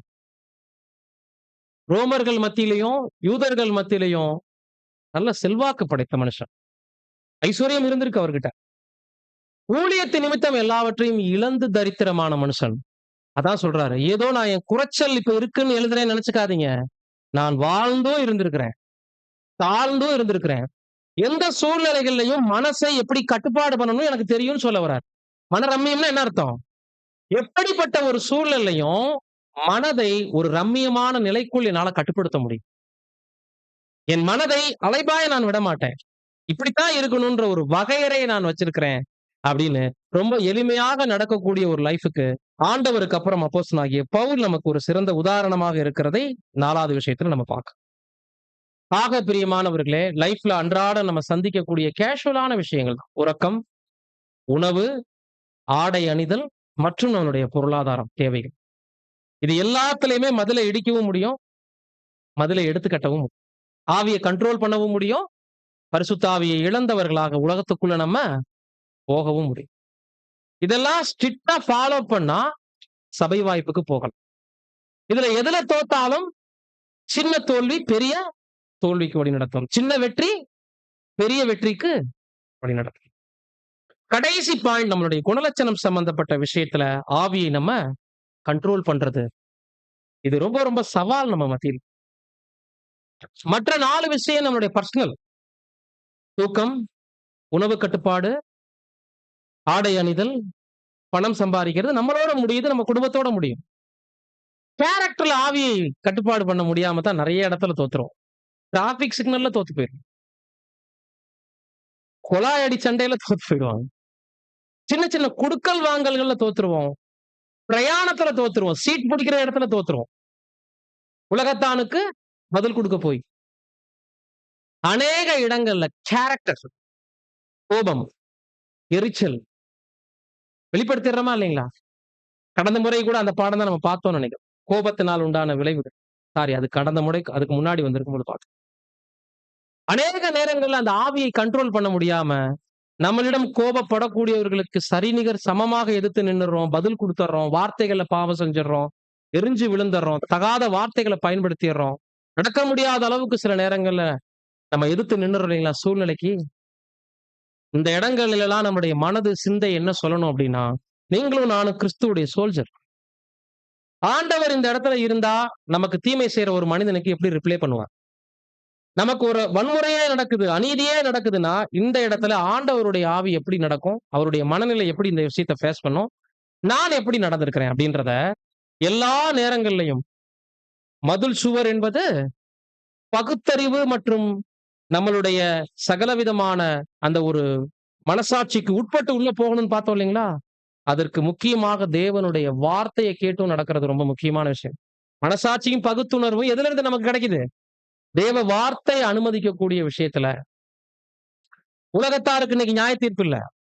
நம்ம கூட இருக்கக்கூடிய சத்தியத்துல இல்லாத மாம்ச உறவுகளுக்கு இல்ல. அநேகர்களுக்கு சோதனை வீட்டிலேயே இருக்கும். சத்தியத்தை அறியாத மாமியார் இருப்பாங்க, மாமனார் இருப்பாங்க. சத்தியத்துல இல்லாத பிள்ளைகள் இருப்பாங்க. எல்லாரோடையும் சில சோதனைகளை நம்ம சந்திச்சு போற மாரி இருக்கும். அப்பல்லாம் வார்த்தைகள் நம்மளிடந்து வெளிப்படும்போது, எந்த அளவுக்கு மனதை நம்ம கட்டுப்படுத்தும். சடனா கோவத்தை தூண்டுற அளவுக்கு தான் நமக்கு டெஸ்ட் வந்துட்டே இருக்கும். அது அவங்களுக்கு பரீட்சை இல்ல. ஆனா அந்த பரீட்சையில இன்னைக்கு நாம நிக்கிறோங்கும்போது, எந்த அளவுக்கு நம்ம மனதை கட்டுப்பாடு படுத்துறோம்.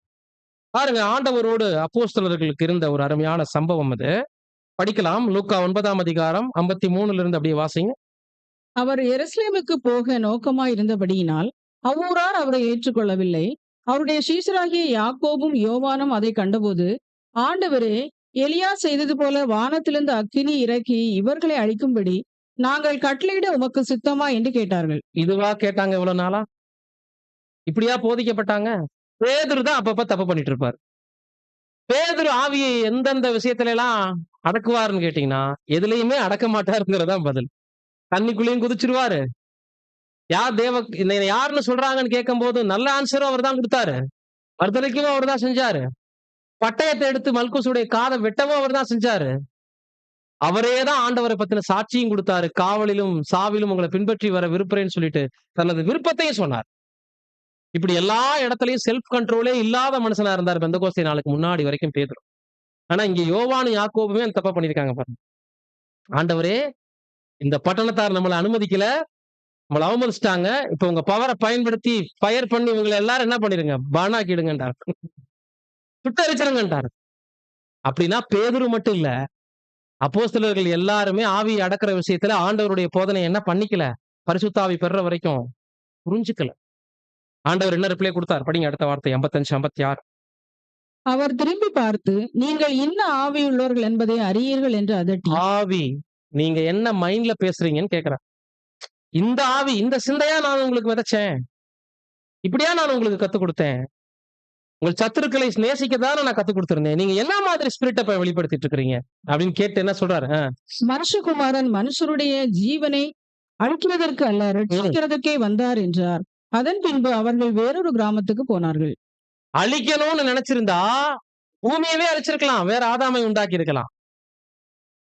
பாவப்பட்ட ஜனங்களை மீட்க மனுஷகுமாரன் பூமிக்கு வர வேண்டிய அவசியம் இல்ல. நம்மளை எல்லாம் மீட்கிறதுக்காக சிலுவைக்கு போக வேண்டிய அவசியம் இல்ல. அவ்வளோ பெரிய தியாக மரணத்துக்குள் இவ்வளோ விஷயம் அடங்கி இருக்கும்போது, நீங்க என் போதனையை இவ்வளவு தூரம் கேட்டு கற்றுக்கொண்டு தனிமையில ஜாஸ்தி உங்ககிட்ட நான் தான் பேசியிருக்கிறேன். என்ன ஆவியை இப்ப வெளிப்படுத்துறீங்க? இந்த சீசர்களுடைய மனநிலை தான் இன்னைக்கு நமக்கும் ஏற்படுது. நமது ஊழியத்துக்கு முறையான வரவேற்பு இல்லைனாலோ, எதிர்ப்பு கிளம்பினாலோ, சில நேரங்கள்ல நியாயத்தை கேட்கணுங்கிற பேர்ல ஆக்ரோஷம், கோபம் நமக்கு வெளிப்பட ஆரம்பிச்சிருது. சுயத்தை கண்ட்ரோல் பண்ணணும். ஏன்னா பாக்கி 4 டெஸ்டிங் எதுக்கானதுதான் இந்த 5வது டெஸ்டிங்கானது. குணலட்சணத்துல எந்த அளவுக்கு ஆவியை அடக்குறோங்கிறதுக்கானது தான் தூக்கத்தை கண்ட்ரோல் பண்றதுல இருந்து, உணவை நம்ம இச்சையடக்கத்துல கொண்டு வர்றதுல இருந்து, ட்ரெஸ் போடுறது வரைக்கும் நம்ம பார்த்த விஷயங்கள் எல்லாமே சின்ன சின்ன விஷயம். இதெல்லாம் அப்படியே டெவலப் ஆயிட்டே வர்றது எதுக்குன்னா, ஒரு மனிதனை குண இயல்புகள்ல பூரணப்படுத்த.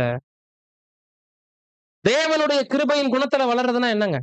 கிருபையின் ஆவியில, கிருபையின் குணங்கள்ல வளர்றதுன்னா என்ன? பக்குவப்படுவது. நிறைய மன்னிக்க கத்துக்கொள்றது, நிறைய சகிக்க கத்துக்கொள்றது தான் நம்மள உளி மாறி சுத்தியல் மாறி கொஞ்சம் கொஞ்சமா செதுக்கி ஒரு காலகட்டத்துல நம்மள அப்படியே பூரணமாக்கி இருக்கோம்.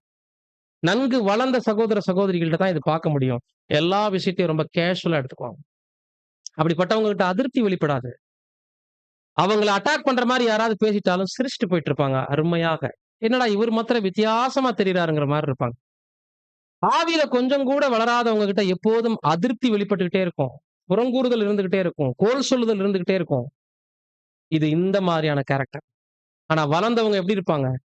எல்லாம் எனக்கு அப்பா என்ன அனுமதிச்சாரோ, பரத்திலிருந்து என்ன அனுமதிக்கப்பட்டுச்சோ, எந்தெந்த சகிப்புத்தன்மையிலும், பொறுமையிலும், அருமையான ஆவியின் அருங்குணங்களையும் நான் வளருவதற்கு மைனஸ்ல இருக்கிறனோ, இதெல்லாம் இன்கிரீஸ் பண்றதுக்கு பிளஸ்ஸா மாத்துறதுக்கு தான் என்ன சுத்தி இவ்வளவு விஷயங்கள் நடக்குதுங்கும்போது, சத்தியத்தை அறியாத அஞ்ஞானி ஜனங்களிடத்துல நான் எந்த விதத்திலயும் கோவப்பட மாட்டேன், ஆத்திரப்பட மாட்டேன். அவர்களை சபிக்க முற்பட மாட்டேன். பெயர் சபையில தான் சொல்லுவாங்க. சத்தியத்துக்கு எதிராக யாராவது செயல்பட்டாங்கன்னா, அவங்களுக்கு எதிராக ஜெபம் பண்றத பத்தி. நம்ம அப்படிப்பட்ட உபதேசத்தை என்ன பண்ணிக்கல? கத்துக்கொள்ளல. நமக்கான ஞானம் எங்கிருந்து வருது? படிங்க. யாக்கோபு 3, 16, 17. வைராக்கியம் விரோதம் எங்கே உண்டோ அங்கே கலகமும் சகல துர்ச்செய்கைகளும் உண்டு. பரத்திலிருந்து வருகிற ஞானமோ முதலாவது சுத்தமுள்ளதாயும் பின்பு சமாதானமும் சாந்தமும் இணக்கமுள்ளதாகவும் இரக்கத்தாலும் நற்கனிகளாலும் நிறைந்ததாயும் பட்சபாதம் இல்லாததாயும் மாயமற்றதாயும் இருக்கிறது. ஆமா. மதில் இடிந்த பாலான பட்டணமாக நம்மளுடைய மனச ஆக்கிரக்கூடாது அப்படின்னா, இந்த நுழைவு வாயிலுக்குள்ளாக மனசாட்சியை கேட்டு பகுத்துணர்வோடு சில விஷயங்கள் உள்ள போகணும். விரும்புறதெல்லாம் அனுப்பக்கூடாது. அது சித்தத்துக்கு உட்பட்டதை உள்ள அனுமதிக்கணும்னு சொல்லும்போது, அந்த சித்தத்தை கற்றுக் கொடுக்கக்கூடிய ஞானம் நமக்கு எங்க இருந்து வந்துச்சுங்கிறத தான் யாக்கோபு இங்க சொல்றாரு. பரத்திலிருந்து ஞானத்தை பெற்றுக்கொள்ளக்கூடிய ஜனங்கள் முதலாவது எந்த விஷயத்தையும் சுத்தத்தோட கண்ணோக்குவாங்க. ரொம்ப பிராட் மைண்ட் அவங்களுக்குள்ள இருக்கும். எல்லாத்தையும் ஒரு சுத்தமாக பார்க்கக்கூடிய மனநிலை. பின்பு சுத்தி இருக்கிறவங்க எல்லாம் உணர்ச்சி வசப்படுவாங்க. சத்தியத்தில் இருக்கிறவங்க உணர்ச்சி வசப்பட மாட்டாங்க. சமாதானமா தங்களுடைய மனதை சாந்தத்தோடு பாதுகாத்துக் கொள்வாங்க. அப்புறம் இணக்கத்துடன் எல்லாரிடம் நடப்பாங்க. யாரையும் எந்த சூழ்நிலையும் எதிர்த்து நிக்க மாட்டாங்க, காயப்படுத்த மாட்டாங்க. இரக்கத்தினாலும் நற்கனிகளாலும் நிறைந்தவங்களாக காணப்பட்டு பட்சபாதம் இல்லாத மாயமற்ற அன்பை எல்லார் மேலேயும் காண்பிக்கக்கூடியவங்களா இருக்கும். இது வேத வசனங்களால் அவர்களுக்கு கிடைச்சிட்ட அருமையான ஆசீர்வாதம். இந்த நிலைமைக்கு அவங்களை வளர்த்தது எது? பரத்திலிருந்து ஞானத்தை இன்வெஸ்ட் பண்ணி இவ்வளவு தூரம் எல்லாருக்கும் முன்னாடி நல்ல குணலட்சணம் கொண்டவர்களாக ஒருவர் மாறுறாருன்னா அதுக்கு முன்னாடி இந்த 4 விஷயங்களையும் அவர் ஃபாலோ பண்ணியிருப்பார். தன்னுடைய அன்றாட வாழ்க்கையில உறக்கத்திலிருந்து, உணவிலிருந்து, ஆடை அணிவதிலிருந்து, பொருளாதார விஷயங்கள்ல வரைக்கும் போதும் என்கிற மனநிலை. யாருக்கும் எந்த சூழல்லையும் நான் இடரல் உண்டாக்கலங்கிறவங்க மட்டும்தான் குணத்துல இப்படி வளர்ந்து டாப்ல நிப்பாங்க. அவங்களுக்கான பயிற்சி தான் அந்த முதல்ல நம்ம பார்த்துட்ட 4 விஷயங்களும் சின்ன சின்ன காரியங்களை நம்ம எழுதின பரீட்சை பெரிய பரிசு பொருளை நமக்கு தேடி தரும். அந்த பரிசு அழியாமை வாடாத கிரீடத்தை நம்ம பெறதுக்கு முன்னாடி இங்கேயே இவ்வளவு பொக்கிஷங்கள் நமக்கு இருக்கு பாருங்க. இதெல்லாம் இருதயத்தில் மறைந்து இருக்கக்கூடிய பொக்கிஷம்.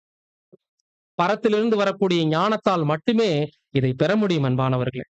இறுதியாக கன்க்ளூஷன்ல பிரதர் முடிக்கும் போது ஒரு அருமையான வார்த்தை சொல்றாங்க. சின்ன சின்ன விஷயத்துல தொடர்ந்து அஜாக்கிரதையாக காணப்படக்கூடிய மனநிலை உடையவர்கள். உதாரணத்துக்கு பாருங்க, இப்போ நேரம் தவறாமை அப்படிங்கிற ஒரு விஷயம், அது ஒரு தனி பாடம். இன்னொரு நாள் நம்ம பார்க்கலாம். இது எப்போதாவது இருந்தா தப்பு கிடையாது. எப்போதாகிலும் நேரத்துக்கு நான் தவறிடுறேன், எக்லிஷியாக்கு முறையான நேரத்துக்கு வர்றதில்ல, ஆராதனைக்கு வரும்போது பாட்டு போயிடுது, மன்னா படிச்சிடுறாங்க, எல்லாம் இன்டர்வல். இன்னைக்கு இந்த ஆராதனை சப்ஜெக்டுக்கு முன்னாடி போற ப்ரோக்ராம் எல்லாம் அநேகருக்கு இன்னைக்கு வந்து பாத்தீங்கன்னா இன்டர்வல் மாதிரி ஆயிடும். அதெல்லாம் முடியிட்டு நம்ம கரெக்டா அந்த நேரத்துல போய் என்ட்ரி ஆகலாம். அது ஒரு பெரிய அசட்டைத்தன்மை இல்லைங்களா? அந்த இடத்துல ரீப்ரிண்ட்ல ஒரு அருமையான பாயிண்ட் சொல்றோம். நேரம் தவறாமை, சபையில இடையூறு உண்டு பண்ணக்கூடிய வேலைகள், குழந்தைகளால் ஏற்படக்கூடிய இடையூறுகள், நம்மளுடைய ஆடை அணிகலன்களால் ஏற்படக்கூடிய சபையினுடைய ஒழுங்குமுறை, அந்த பாடத்துல வரும். இதெல்லாம் இதையெல்லாம் எப்போதாவது ஒரு தவறா நடந்துட்டா அது எக்ஸ்கியூஸ்க்குரியது. இதையே சுபாவமாக கொண்டிருந்தார்களானால் கர்த்தரிலும் அவருடைய சத்துவத்தின் வல்லமையிலும் கொஞ்சம் கூட பக்குவப்படாதவங்க. இவங்க சத்தியத்தை பெற்றுக்கொண்டதே விருதான்னு சொல்ல வர்றார். நான் இங்க வர்றேன் அப்படின்னா என் நடவடிக்கைகள், என் பேச்சுக்கள், என் செயல்பாடுகள், என் கிரியைகள் இன்னொருத்தருக்கு ஒரு முன்மாதிரியா இருக்கிறதுக்கா நான் பாதுகாத்துக்கணும். என்னை பார்த்து 4 பேர் கெடும்படியாக இங்க வரக்கூடாது. ஆராதனை தொடங்கும் இடத்துல நம்முடைய அட்டெண்டன்ஸ் எப்படி இருக்கும்? நம்முடைய சரீர தோற்றம், நம்ம பேச்சு, பார்வை, சம்பாசனைகள் எல்லாமே கர்த்தர் இந்த இடத்துல வந்துட்டாருங்கிற ஒரு பயபக்தியுடன் காணும். சோ திருத்தங்களை செய்யணும். எந்தெந்த இடத்துல எல்லாம் சரிவுகள் இருக்கு, எதையெல்லாம் நானு திருத்திக் கொள்ளணும் அப்படின்னு வீழ்ச்சி எந்த இடத்துல காணப்படுதோ அந்த இடத்துல இருந்து நம்ம எழுதலுக்குரிய விஷயத்தை சிந்திக்கணும். சோ வீட்லயே பயிற்சி தொடங்கிருச்சுன்னா எக்லிஷியால அது எவ்வளவு பயபக்தியோடு இருக்கும். ஒரு வீடு சத்தியத்தில் காணப்படக்கூடிய புது சிருஷ்டிகள் இருக்கக்கூடிய ஒரு இல்லம் மினி பரலோகம் சொல்றாரு பிரதர். அந்த மினி பரலோகத்துல நம்ம சாப்பிடுறது, தூங்குறது, நம்ம எடுத்த பொருளை எடுத்த இடத்துல வைக்கிறது, முறையான ஒரு ஒழுங்கை ஃபாலோ பண்றது, நல்ல அருமையான வளர்ச்சி பாதையை நோக்கி கொண்டு போகும். அப்படிப்பட்ட சகோதர சகோதரிகளை கூடி வர்ற இடத்திலையும் முன்னுதாரணமாக கண்ணோக்கலாம். பட் தனிமையிலையும் நம்ம சொந்த குடும்பத்திலையும் எந்த விஷயத்தையும் ஒழுக்கத்துடன் ஆர்டர் பண்ணாதவங்க எந்த இடத்துல போனாலும் எல்லாருக்கும் தவறான ரோல் மாடலாகவே காணப்படும். இதை திருத்தம் செய்து இதை சுபாவமாகவே வைத்திருந்து நம்ம ஏமாற்றம் அடைஞ்சிடக்கூடாது.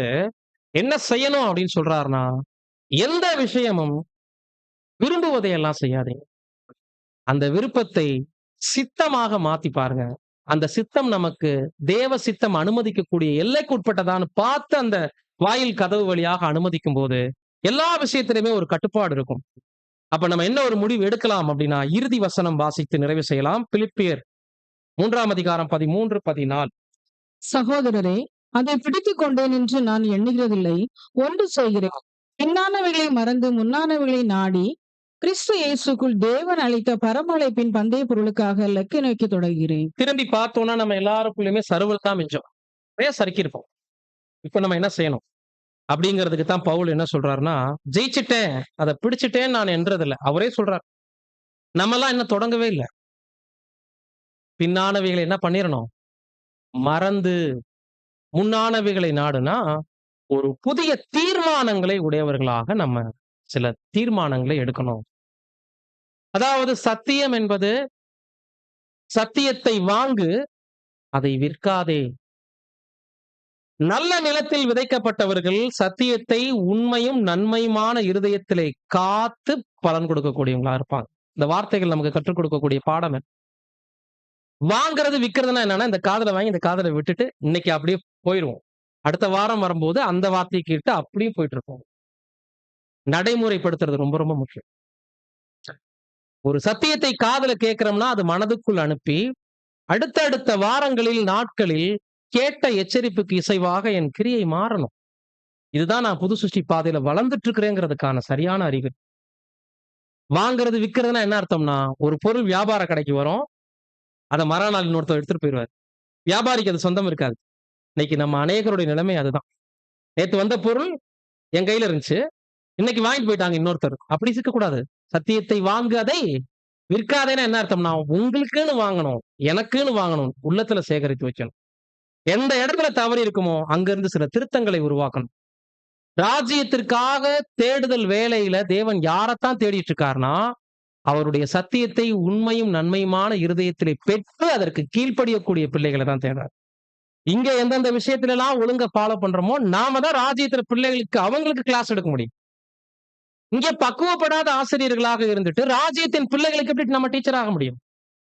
ஆக அற்பமான விஷயம் நம்முடைய குணலட்சணத்தில் மாபெரும் வெற்றியை நிர்ணயிக்குது, தோல்வியையும் அதுவே நிர்ணயிக்கிறது என்பதை உணர்ந்தவர்களாக ஒரு புதிய தீர்மானத்தை எடுத்து பவுல் சொன்னது மாதிரி ஒன்று மாத்திரம் நான் செய்யணும். நம்மளுடைய இலக்கு, நோக்கம் ஒரே சித்தமுடையதாக இருக்கணும்.